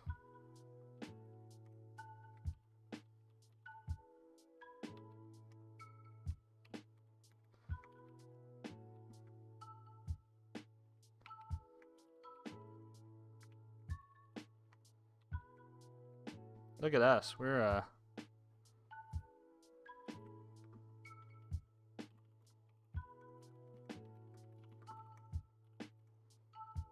rolling. What's up, Anton? How are you? Butterscotch. I just practiced my typing to improve my typing speed. I recently hit 149 words per minute with 100% accuracy. Dude, that's fast. Are you still doing the YouTube pub? Yeah, I basically sorted that all out yesterday, as you saw, and with your help. And now what I'm trying to do is I'm basically migrating that into an actual solution in my existing Discord bot project. And so this is a little diagram that I drew at the beginning of the stream of what this is going to end up looking like. So my Discord bot will essentially be comprised of two projects. The first project is the worker. This maintains the connection to the gateway, the Discord gateway, and listens for events and does all that kind of stuff.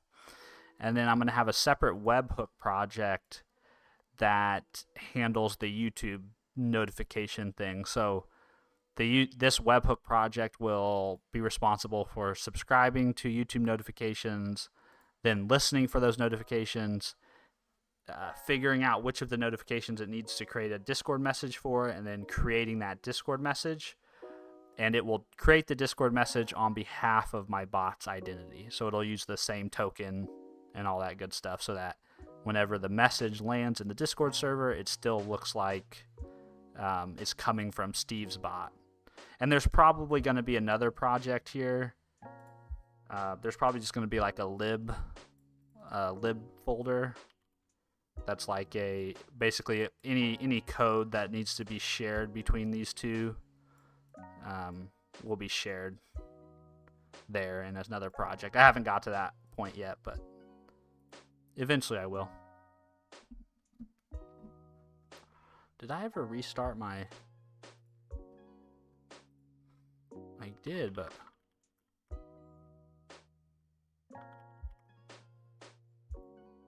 Let's see, git add git commit m. Again, adding subscription to YT notifications. There we go. 100. Now I get my 150 line credit.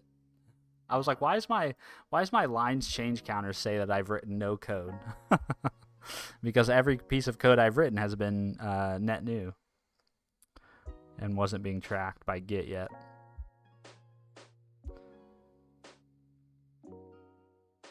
Butterscotch while watching your stream. Well, that's fast, man. That's fast typing. Amrit Paul, hey, did you try .NET on Linux? Yeah, so that's basically a lot of my projects are hosted on a Linux box. So if I go Tinker, I don't have .NET installed on the actual host, but I do use containers that are based on the .NET runtime or .NET ASP.NET Core, whatever image you want to use. But all my .NET projects run in Linux containers. And from what I understand, people who daily drive Linux don't have an issue with. I mean, .NET's cross-platform now. It works Mac, works Linux, works Windows, and it's been that way for many years now. We're on the 9th version of .NET. Of .NET Core, like non-framework .NET, and I think it's worked cross-platform like that since they migrated from framework to core, right? That was the point of doing that, right? Was to get away from .NET framework things that tied it specifically to Windows.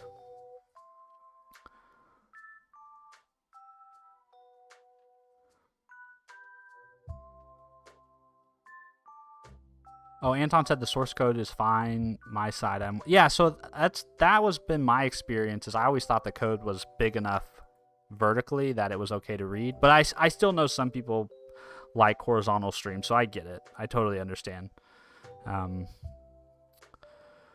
Butterscotch, why don't you write code on your primary monitor? That way it won't hurt your neck. Yeah, I really should. Well, I just need a better setup, and at some point I will get a bigger desk and not be so crammed, but literally the desk I'm working with right now is like it's like this big. It's like as wide, just a little bit wider than I am. and so I have a monitor that's kind of more square in front of me here, and then I have a monitor over here, but my camera is right here over this secondary monitor, so I like to code on this monitor because it kind of looks like I'm facing towards you guys versus coding over here, which is like I'm facing away from you all.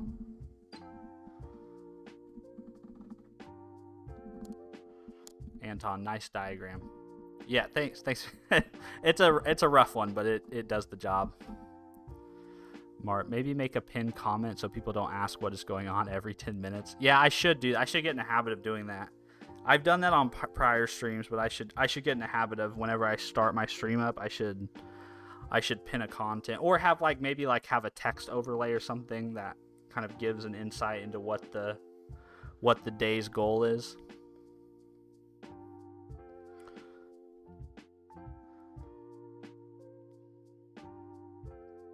Billy Bob Thornton. That'd be pretty wild if Billy Bob Thornton was in my chat. What up, fellow Code Warrior? You prefer PC or Mac? Anton, nice. I just wish people at our organization can get with the times and start using containers. Well, I mean, the place I work at, we don't containerize anything. We deploy on bare metal. But yeah, containers are pretty baller. Billy Bob Thornton. Yeah, PC or Mac. I'm on Windows. I like both, though. I like Windows. I like Mac. I like Linux.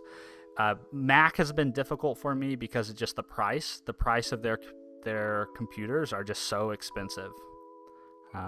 So primarily I've been buying Windows machines for the last few years. But both are fine. No beef with either. Bishwatjeet. I'm going to give you the abbreviated version. Bishwatjeet. I'm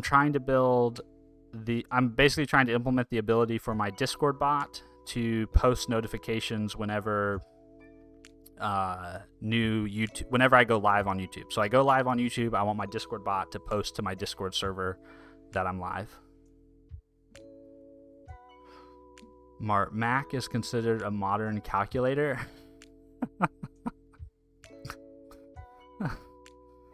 That's a lot of horsepower for a calculator. I'm coding in C#. Oh, Mart already answered that. Yep. XDevNon, what camera do you use? My camera is a very old camera. I got it back when I was doing vlogs regularly. It is a Sony A6500 is the camera that I use. It's probably overkill for what I do, but that's the camera I use. And then the lens I use is, what is the lens? The lens is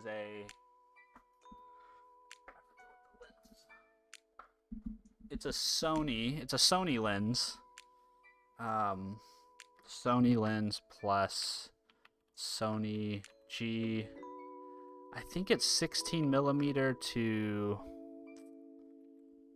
Here, let me just go to my. I'll find it on Amazon real quick because I can show you exactly what it is. It's definitely overkill for my channel, but it's the best camera I have. So, and I'm not using it for anything else. So I figured, well, why not use it for my streams?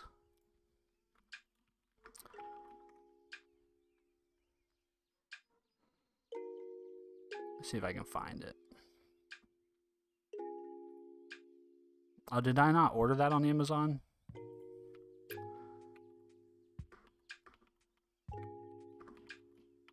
I guess I didn't order it on Amazon. I know you guys are you're dying to know, but I figure this one. This is the lens I use. It's a Sony EPZ 18-105. And it's a fairly nice lens. Does the job. And it gives me the ability to have variable lengths.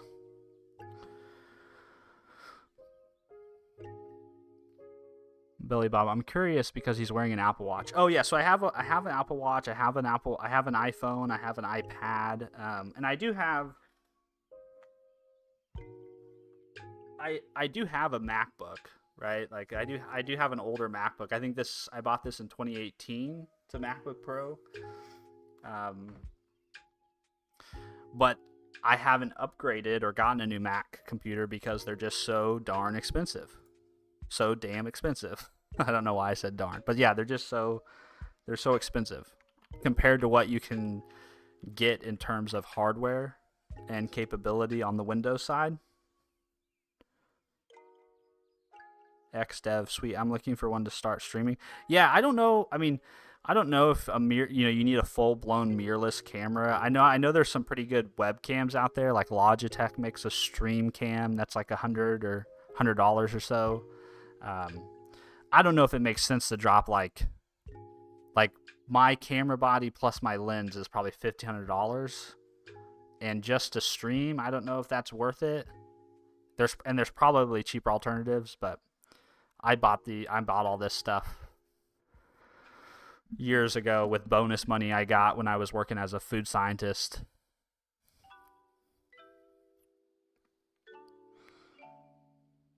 Anton, what do you use for the diff display on the screen? It's quite cool. Oh, so the diff display is actually just a simple little node, simple little just node script basically. I put it on npm if you guys are curious. Let's see, npm. Let's see I guess I can just let's see, line counter Steven. I can see if it shows up in the search. It does not, so let me sign in real quick. But it's basically a node.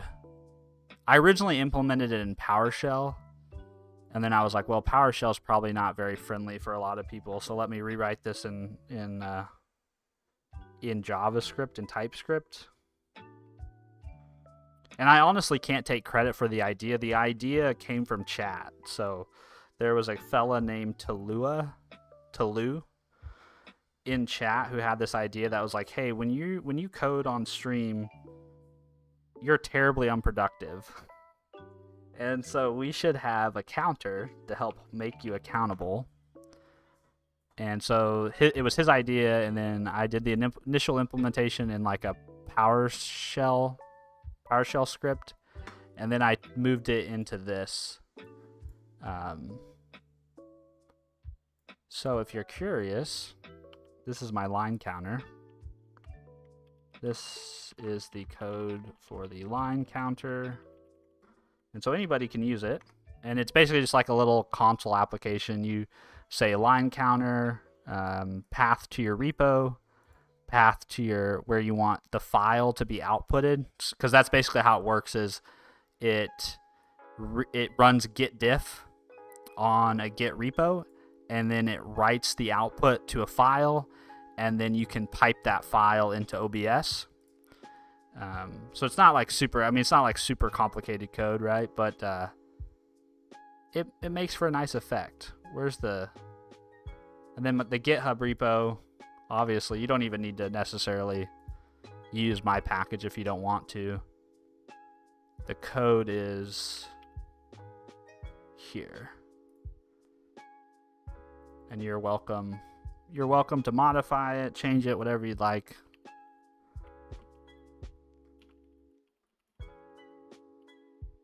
But again, a lot of the heavy lifting is done by git diff. So I basically say I get the start commit, and then I run a loop, and I diff for uncommitted diffs. I just diff the current head wherever I'm at, and then for committed diffs, I compare where I'm currently at to where I was when I started the script, and then it just runs in a while loop. So yeah, it was a nice touch, fun little project. Mar-Ease, that's a very nice cam setup. Yeah, like I said, I bought that lens and camera when I was making full-fledged, vlogs, and I still use it for things like that. I use it to make videos with my kids every year. But it was sitting, for the longest time, and I thought, you know what? Well, if I'm gonna stream, I might as well use the nicest camera I have. XDevNon. I have an M4 Mac Mini. It is like $500 to $600 and really nice. Yes, so that's the Mac computer that I've been eyeing as like my entry back into the Mac world, is a Mac Mini. But I haven't spent any money on it. I'm trying to prevent myself from spending more money on computers, because I have more computers than there are people in my house at this point. Mart, yes, I need 32 gigabytes of RAM with my own laptops. I can easily plug in a different stick. With Mac, it's not as easy. Yeah, exactly, Mart. That's a great point. It's like with Mac, once you buy, right, you that's it. You're sold. Data science, lots of back testing. I think you should get as much RAM as you can get these days. Like, I don't think you should buy anything less than 16 gigabytes of RAM. And if you can afford it, you should get 32, 64, 128. Like, get it all. In my opinion. Especially, I mean, obviously, if you can upgrade, maybe then it's not as big of a deal to buy it up front. But, I mean, definitely if you're purchasing like a Mac or a Mac Mini, like, you should shell out the extra money and get the top spec if you can afford it. I've lost I did so much talking there, I've lost my train of thought. So we have subscribed to notifications. We've set a callback.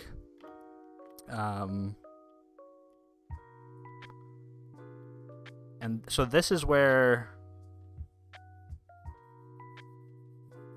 this is where I need to now listen at whatever this callback URL is. So this is where we need to actually start adding some functionality here in the API project, where we actually are going to say map get. And then, as Anton pointed out to me yesterday, I need both a get and a post.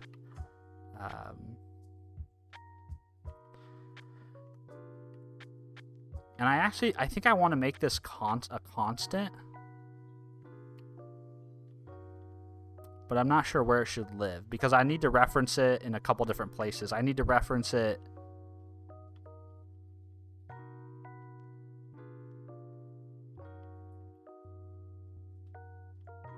I need to reference it in the subscription worker.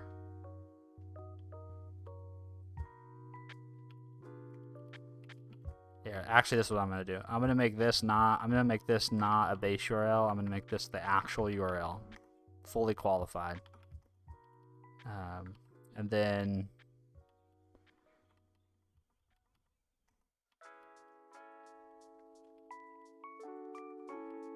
yeah, and then in my program CS, now what we'll do is we'll say const call back endpoint, and we'll say, whoops.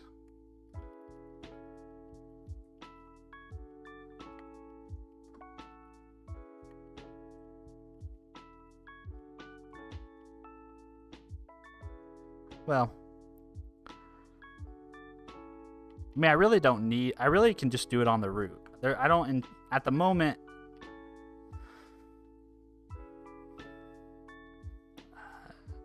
do I want to do it on the root? I don't think I want to do it on the root. I think I want to have a, because I might want to add to this. I might have other reasons to have a webhook.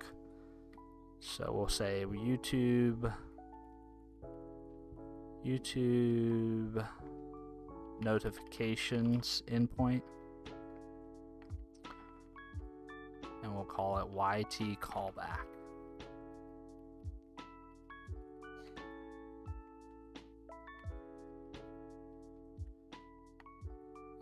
I'm actually going to shorten this YT callback.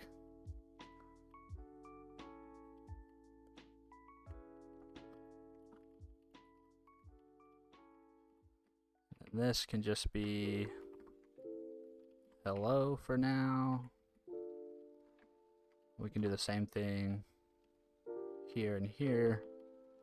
But as Anton taught me yesterday, I also need a post. We can make this static. All right. And so now on the get endpoint, we need to listen for the verification response, and then on the posts, we need to handle the notifications themselves.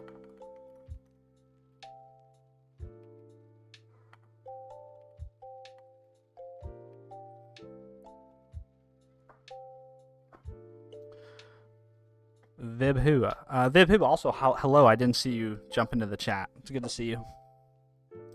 I just sold my MacBook Air due to heating issues and replaced it with MacBook Pro M4 Pro. Nice. I'm jealous. I'm a little jealous. Where are you from again? You did mention it yesterday, but I forgot. I'm from South Africa, Johannesburg. Yes, what Butterscotch said. I'm in Kansas in the United States, and if you know where Kansas City is on a map, we're very close to Kansas City. We've had other people from South Africa stop by the stream, but you're the first one that I've seen here in a while, so very cool to have people. It's very cool to have people from different places in my stream. That's something I never thought of when I started streaming. I thought, well, surely I'll just get a bunch of, surely I'll only get audience in the United States. But, programming and coding transcends borders, doesn't it? I guess interest in general transcends borders, which is pretty cool.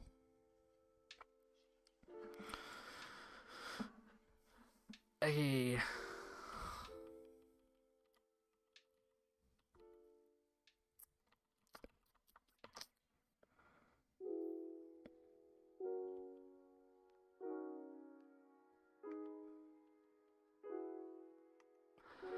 Okay, so I do have one.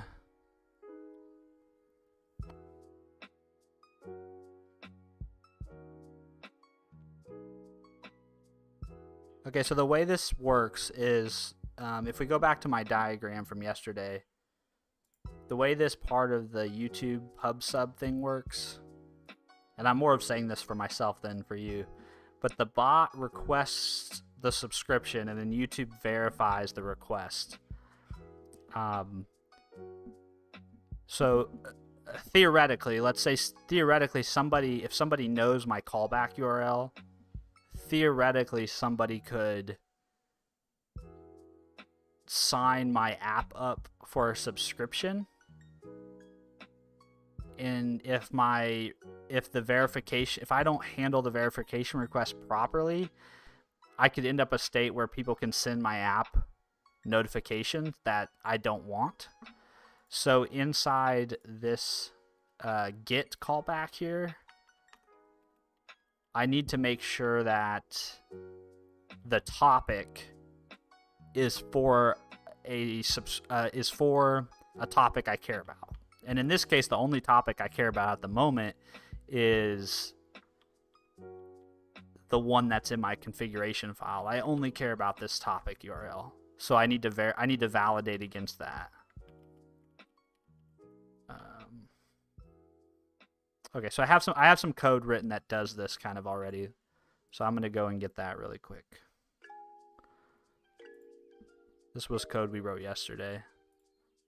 If I can find it. There we go. So basically I need to do this.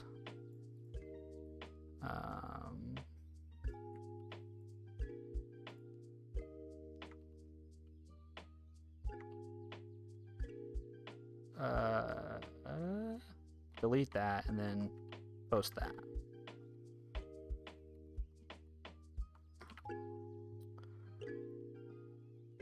Yes.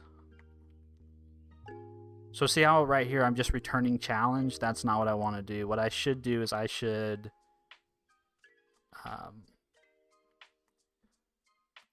inject that options class that I registered. So I should inject options subscription options like this.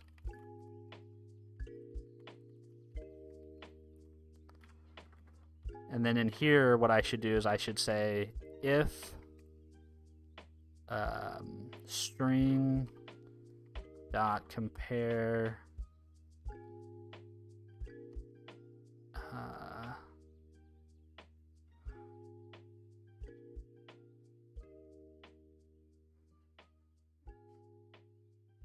yeah, I do want to do this, right? I want to check and see if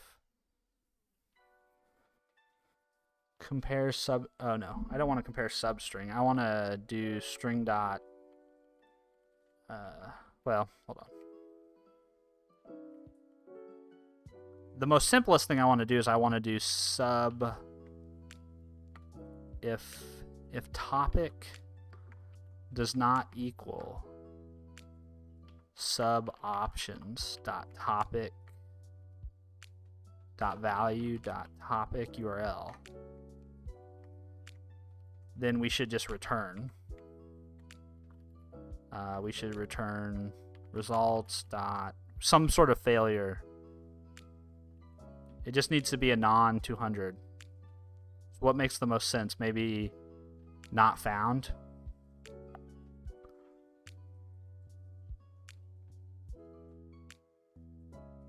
Or maybe bad request. No, bad request is really only... You should really only use bad request if it's an issue that the client could have known ahead of time. So I'm going to return not found.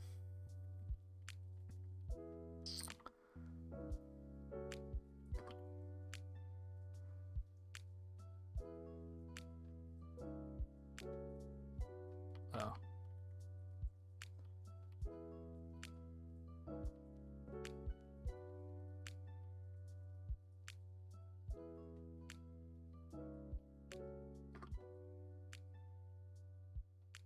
Oh, whoops. There we go.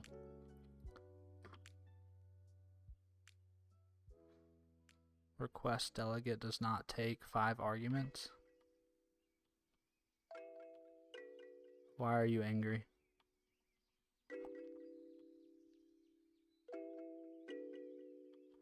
I don't know why you're angry.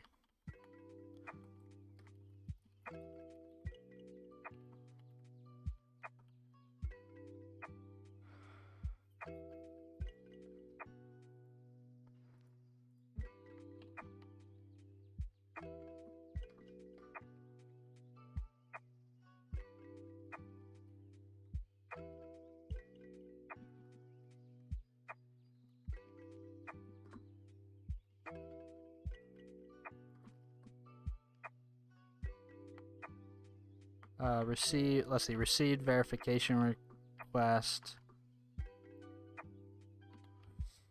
for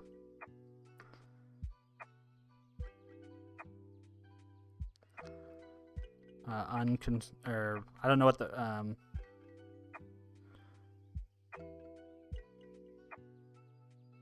for wrong topic. I'll just say that, wrong topic.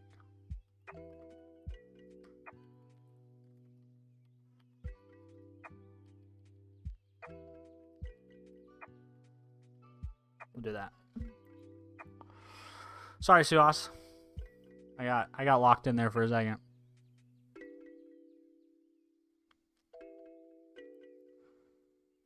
Mark says, "Hey, don't spoil my plan." XDev, do you use AI at all in your workflow? I'm from Ecuador. Yes, I do typically. Typically, I have Copilot on, but lately Copilot's been annoying me, so I turned it off. And occasionally I'll use AI. Like occasionally I'll just go to Claude, like Claude.ai, and I kind of bounce between Claude, Gemini, ChatGPT. I kind of use them all interchangeably. But yeah, so I do use AI for sure. Who doesn't these days, right? Hello, Suhas. How are you? Sorry I missed your chat for a little while. Suhas, on that note, how do you get AI working in NeoVim? How I do it is with Copilot, and I use NeoVim Copilot. There's a plugin. I use this plugin. This is the one I use for getting Copilot in NeoVim.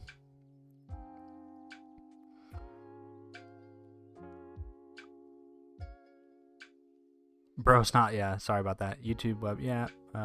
Yeah.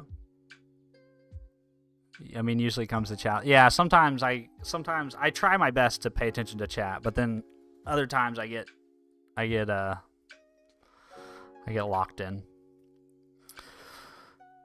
AI autocomplete is OP. It really is. I mean, Copilot's really nice. Sometimes it's just like if I have a very specific idea and Copilot is just sitting there like, let me do it. Let me write it. This is what you should do. This is what you should write. Then it kind of starts to bother me.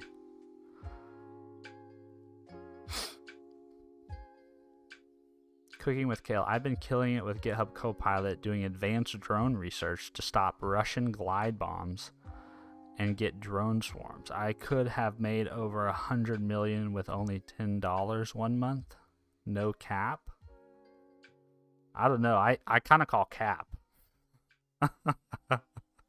I don't know if I believe that.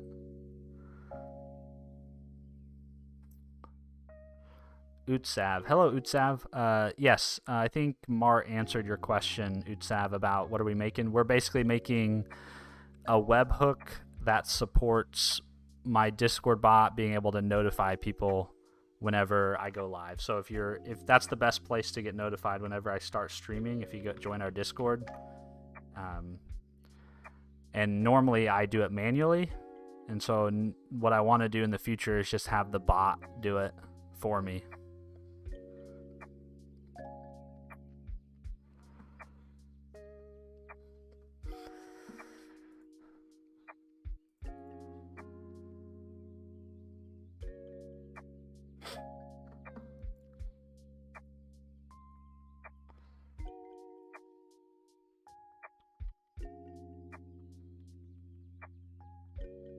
Okay, so how do I set the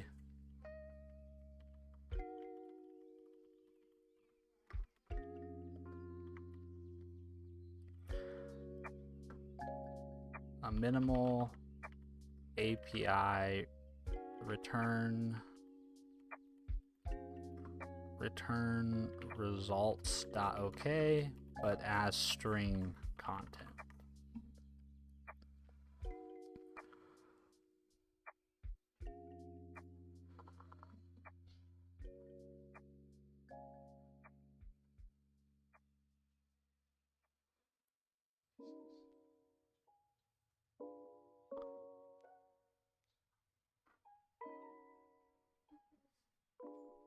Oh. Thank you, Stack Overflow. Results.text. There we go. A challenge. That's what we want.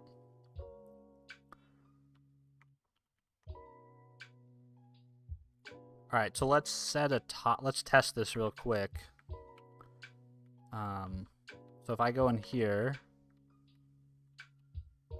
and let's set a topic of https test.com. That. I go back here. So I need hub.mode, hub.topic, hub.challenge.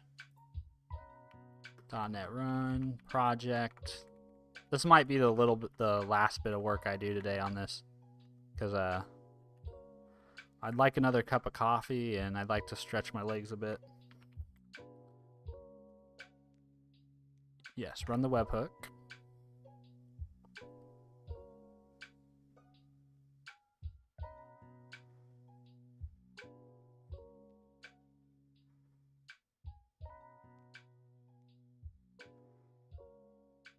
Why did we fail? Oh.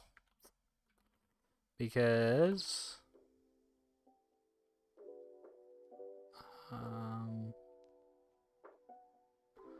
well, I know why. I know why we failed. Because there's some setup stuff that I need to do. Let's just comment out this for now. And let's comment out this guy.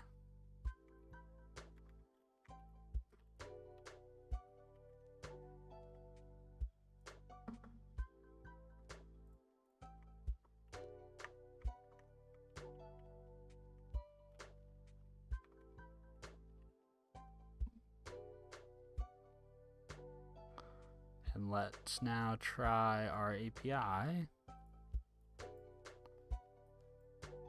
So we'll go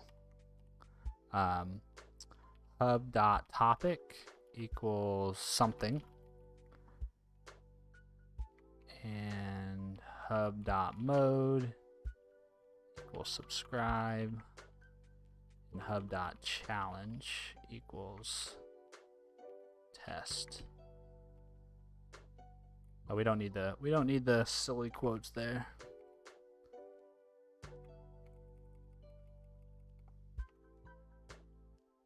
Oh, whoops. Oh, we also need to use our actual YT callback. Right? Is that not where we're listening?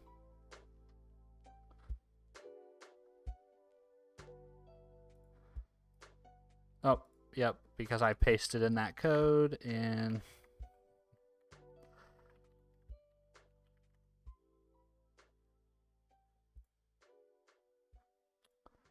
let's restart the server.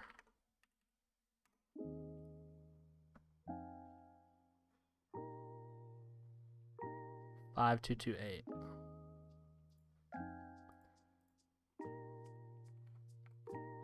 Five two two eight.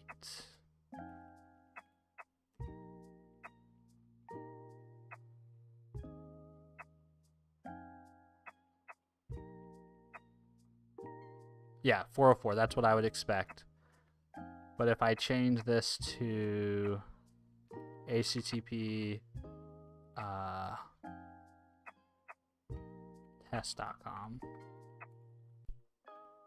then we get our challenge back. Okay, cool. So that works the way I'd expect it to. Nice.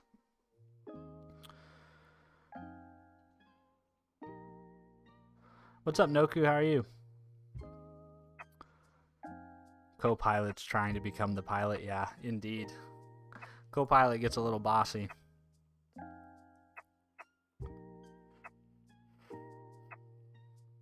I'm waiting for my coffee to cool down to this stream right now. Nice, Arkin. Nice. Cooking with kale. I don't know, man. You're making a lot of claims. Pics or it didn't happen. That's what I say.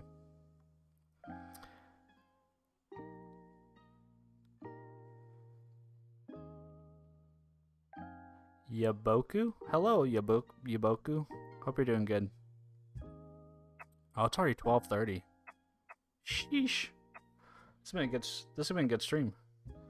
Doing fine. Waiting for my music exam results. Oh, I hope you do awesome. I hope you crush it. Mart. Yeah, that's Mart's on my wavelength. Mart's like, hey, GitHub link, code, repo. Yeah, Pixar didn't happen, right?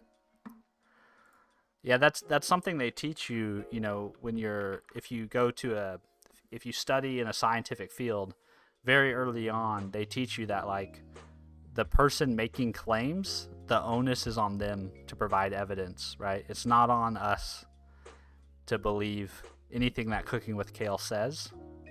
If Cooking with Kale makes claims, he has to offer evidence to support his claims.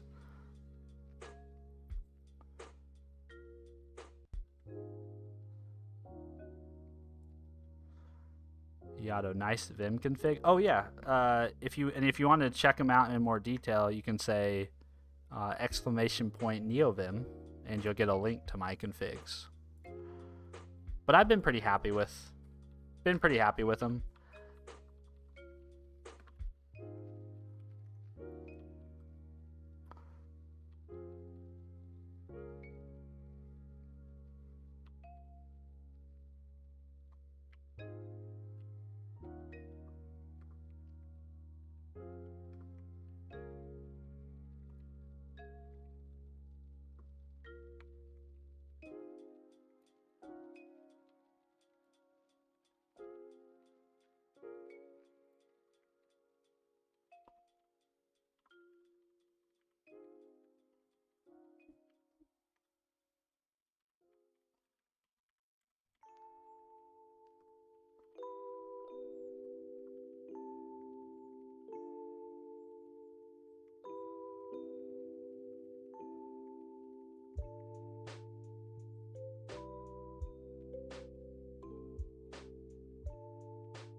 Should I just hard code this?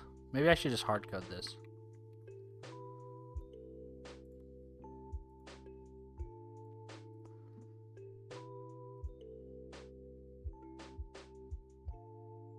It's probably fine for now. I'm guessing this URL doesn't change ever, and if it does, it's gonna break a lot of people.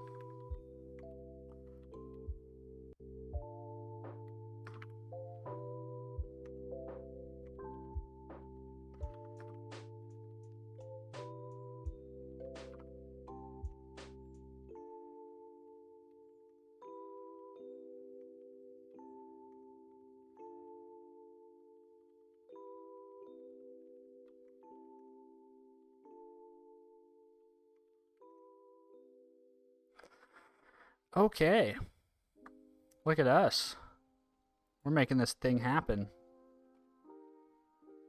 All right, I think the last thing we need to do here is we need to implement the callback. So basically what's going to happen now is we subscribe, we respond in the affirmative if it's the topic we care about, and then once we've done that, this endpoint is going to start receiving notifications, and those notifications are going to come in the form of Atom feed entries. So they're going to look like this.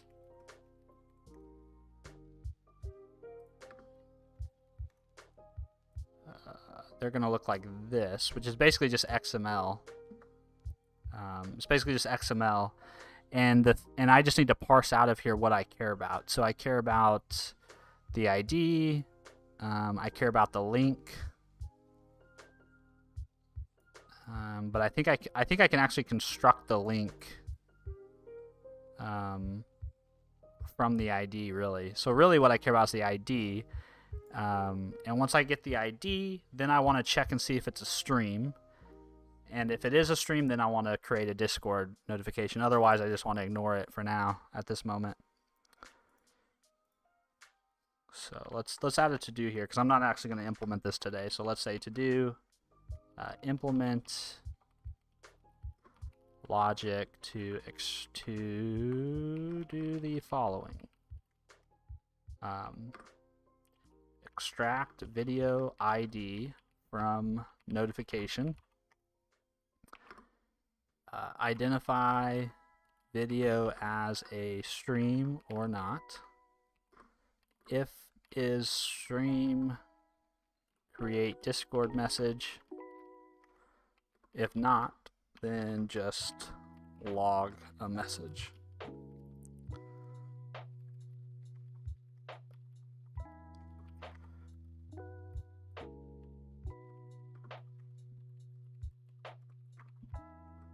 Implement verification of subscription request.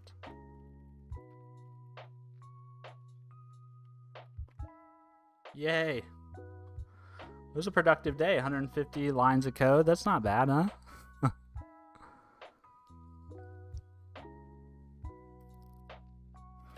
Butterscotch, you are close to 2,000 subs. Only 70 more subs needed. Well, that's pretty cool. Yeah, we'll see if we ever get there. I mean, I was stuck at 20 subs for like 10 years, so it's possible I get stuck at 1,900 subs for 10 years. Sam, productive stream so far. It has been a productive stream so far. Adam Bentley, first time here. What we cooking today? Adam, we are working on. So I built a Discord bot that it only does one thing right now. Basically, if you join my Discord server, it welcomes you to the server. However, I wanted to add a feature to it so that whenever I go live on YouTube, I want the Discord bot to alert my Discord server. So that's what I was working on implementing today. And we're using push notifications from YouTube and then the Discord API to make that happen.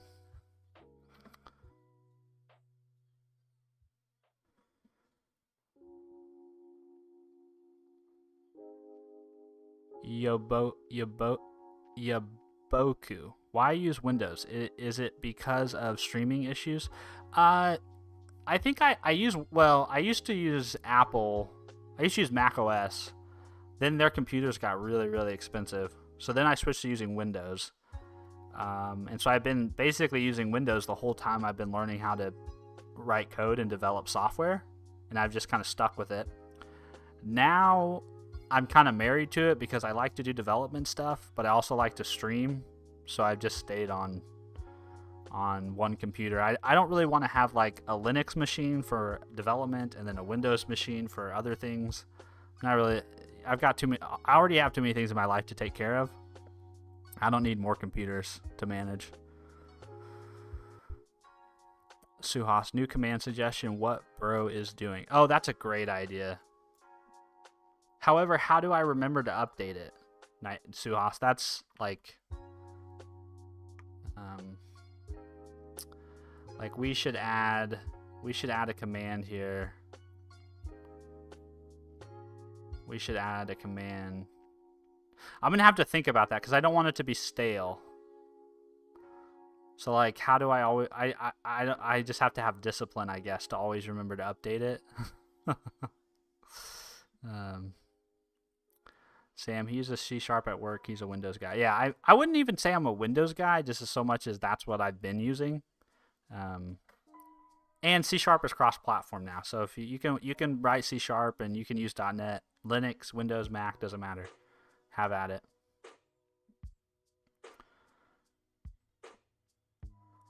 Carter J, woot to the C# dev. What you building? I think we answered that while you're here, but if you have more questions, happy to answer it, Carter.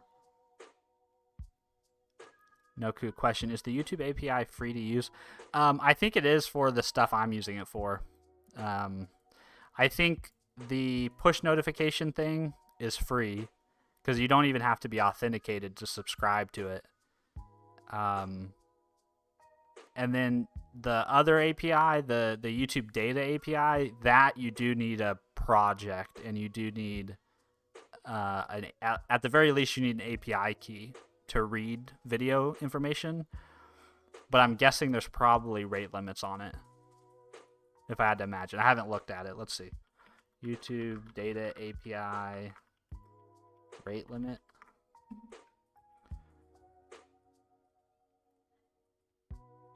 It says the YouTube Data API uses a quota system to ensure developers use the service as intended. Projects that enable the YouTube Data API have a default quota allocation of 10,000 units per day. I don't know what unit means though, but I'm sure I'll figure it out when I get to the point of calling this endpoint.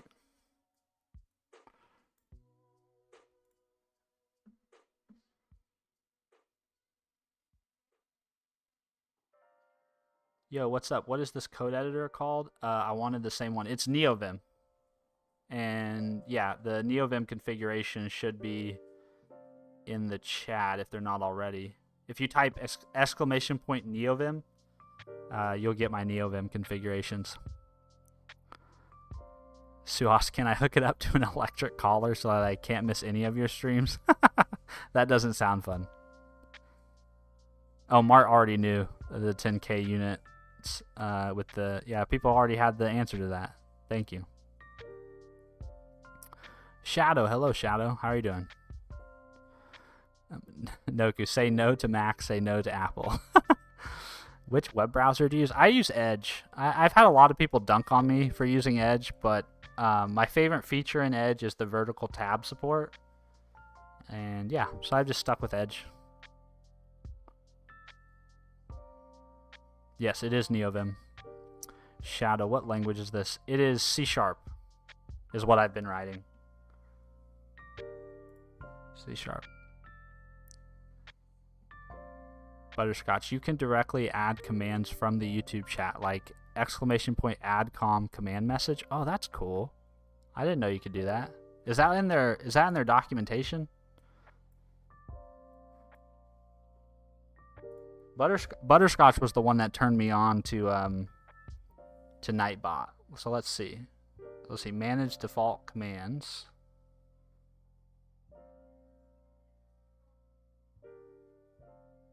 Revoking and editing existing commands.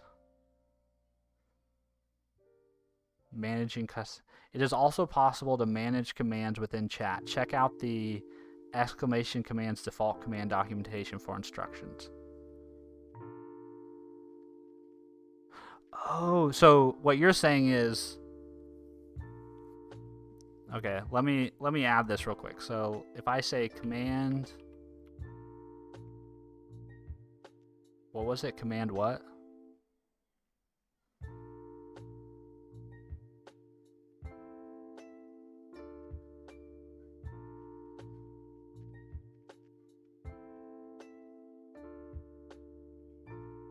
Commands add, and then, okay, so I can say commands add, and then I'll say, I don't know, what do we call the command? What are you doing? What do we call the command?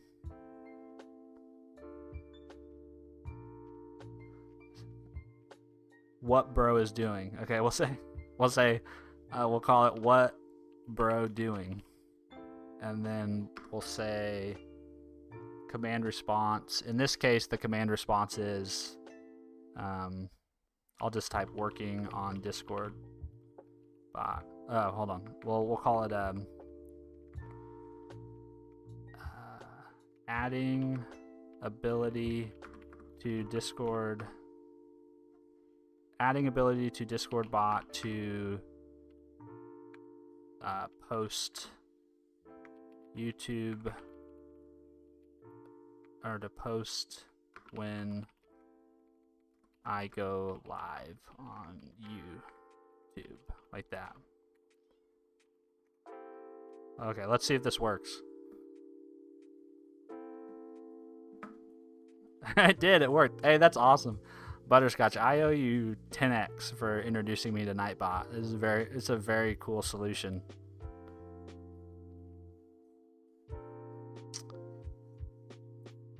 Okay, and then I can just edit that in chat. Okay, cool. I didn't know I could edit these commands from chat. That makes it a lot easier to manage. Yeah. That was a great idea, Suhas. Great idea. And I'll put more descriptive information in there in the future.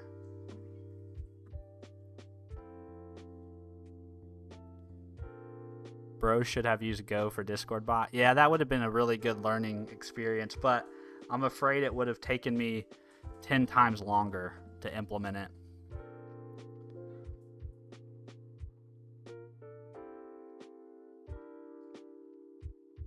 Shadowy. Bro, can you answer my questions? Oh, sorry, I missed your questions.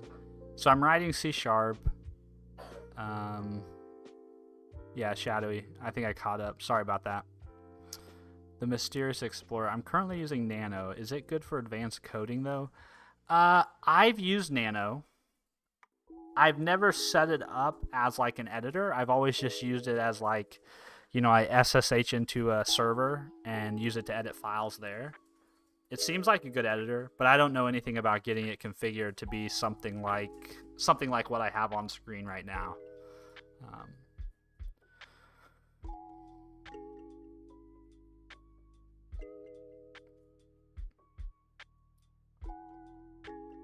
Butterscotch. Instead of that, you can use !add. Oh, that's a nice alias. That's even better, to add and edit com to edit. Okay, I'll remember those. And if I forget to use that command or update that command, you guys just let me know and I'll do it.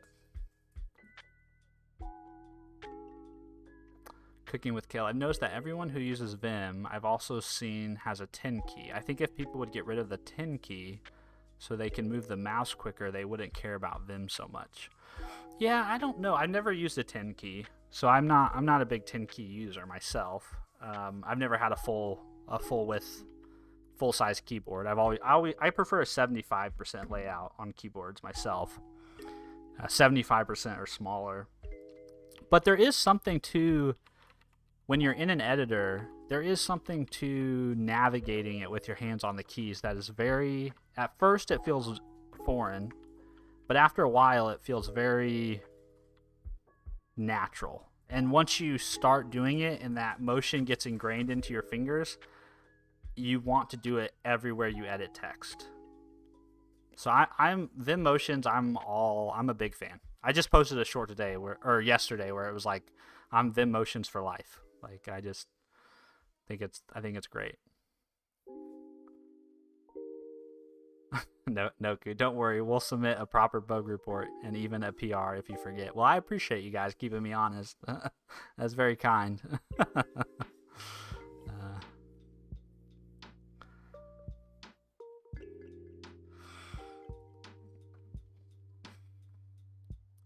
All right, guys. I hate to do it, but I think I'm gonna call it. Well, maybe I'll go 15 more minutes. Right? We'll make it an even 3 hours. I don't think I'm gonna write any more code though. I think this is a good place for me to stop and pick it up in a little bit.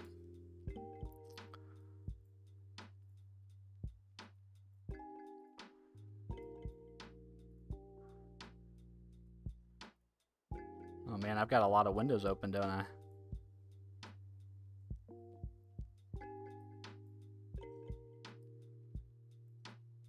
My little diagrams.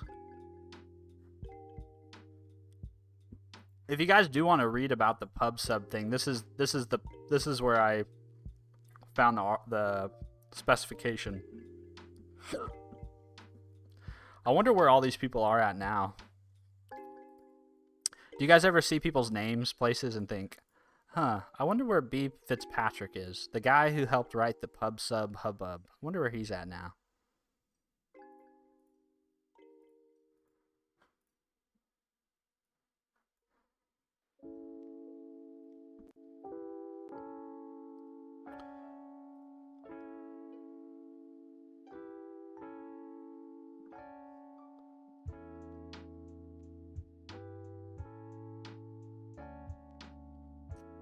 Not my full name. What OMZ theme is that?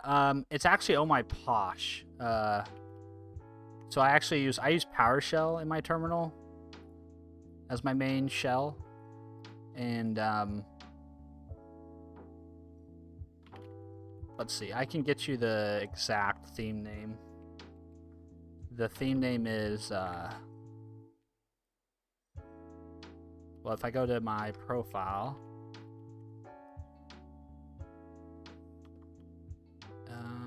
oh, I guess I have an external file, don't I?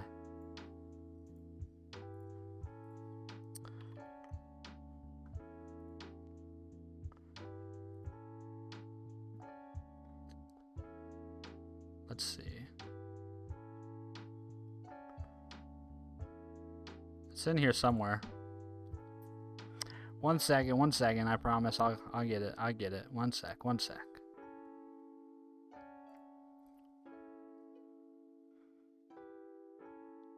It's called Agnoster from Oh My Posh. So it's gonna be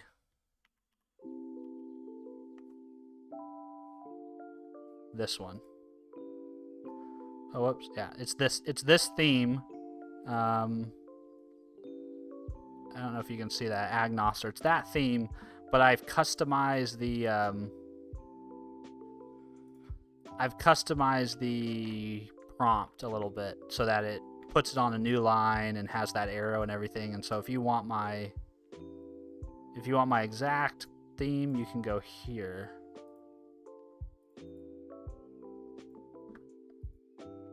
What was your name? Not my name, not my full name. This is my exact PowerShell Oh My Posh theme. You can also find me on GitHub here. I try to put all the code and anything I'm using. Yeah, it did look like Agnoster, but yeah, I customized it. I added some different things with the prompt to make it. I don't like it when I'm not a big fan of putting the actual prompt, the cursor at the end of your first line, because inevitably you find yourself in a situation like this, right? And then your prompt is now like wrapped all the way over here. Like, I guess for you guys it's even off the screen, right? It's like your prompt would be here. And so I always just wrap it to a new line.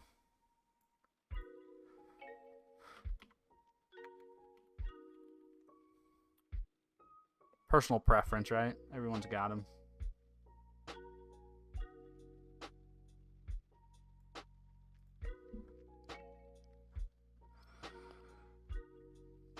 The Mysterious Explorer. I did some coding stuff in Chromebooks. They added terminals to it recently, apparently. Oh, that's cool. I didn't know that. I haven't used many Chromebooks before. Not my full name. Thanks. We'll take a note. Yeah, appreciate you. And obviously, if you also want to, you can always join the Discord server. If you're not in the Discord server yet, you can join the Discord server. And obviously, any questions you have, I'm happy to answer them there too, or send you links. You know. Steve Me 45 445. Nice username, Steve Me. Mart, feels like Kale is just a chatbot. Yeah, I'm not sure. I'm not sure what Kale. I haven't engaged too much with Kale because I'm not sure exactly what's going on with him.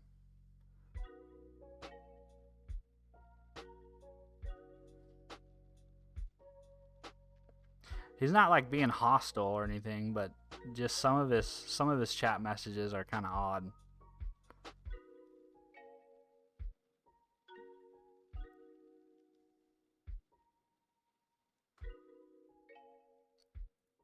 I'm gonna check out Kale's channel.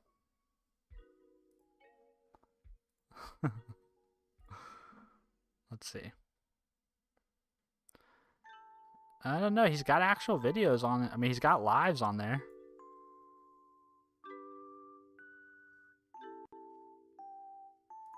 Like 30-second lives.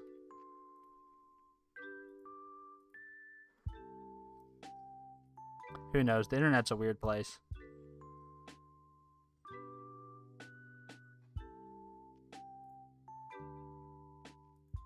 Steve Me, can you explain me about a good response from JSON? What do you mean, Steve Me? I'm not sure I follow.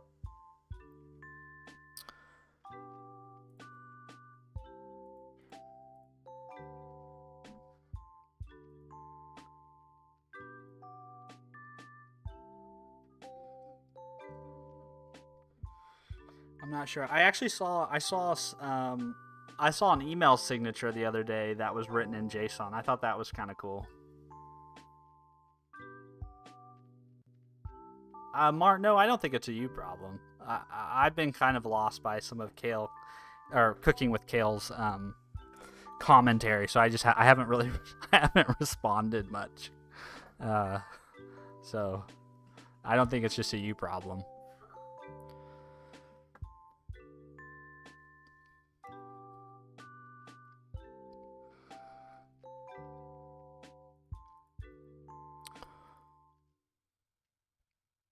TTS changed streams to dreams.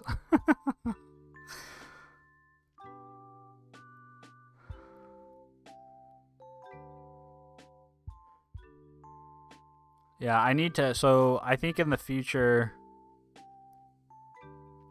Brothers ignores me. What? I thought I did miss you a minute ago. Sorry I couldn't attend your streams because I'm traveling. Oh, nice, very cool. Sorry if I miss your messages sometimes. I do try to catch them all, but sometimes I miss them. I shall do better. I'm not sure what the development experience would be like on a Chromebook. Probably wouldn't be my go-to for setting up a dev environment, but if that's all you have, like I think the Mysterious Explorer, we've talked about it. I think you're learning on your phone right now. So if all you can get access to is a Chromebook, it's better than nothing.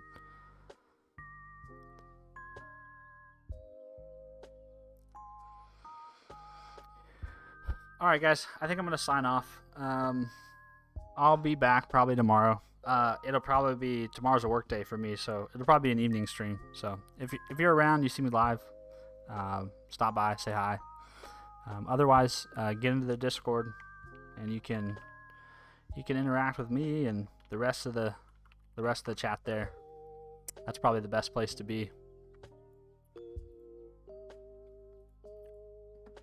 All right, y'all. Of course, Mart. Yeah, appreciate you hanging out, vibing with me. All right, bye, Mart. Bye, Butterscotch. Bye, Suhas. Bye, Noku. Bye, Cooking with Kale if you're still around. See ya, Steve Me. See ya, not my full name. Mysterious Explorer. All right, bye, guys. Y'all have a good day.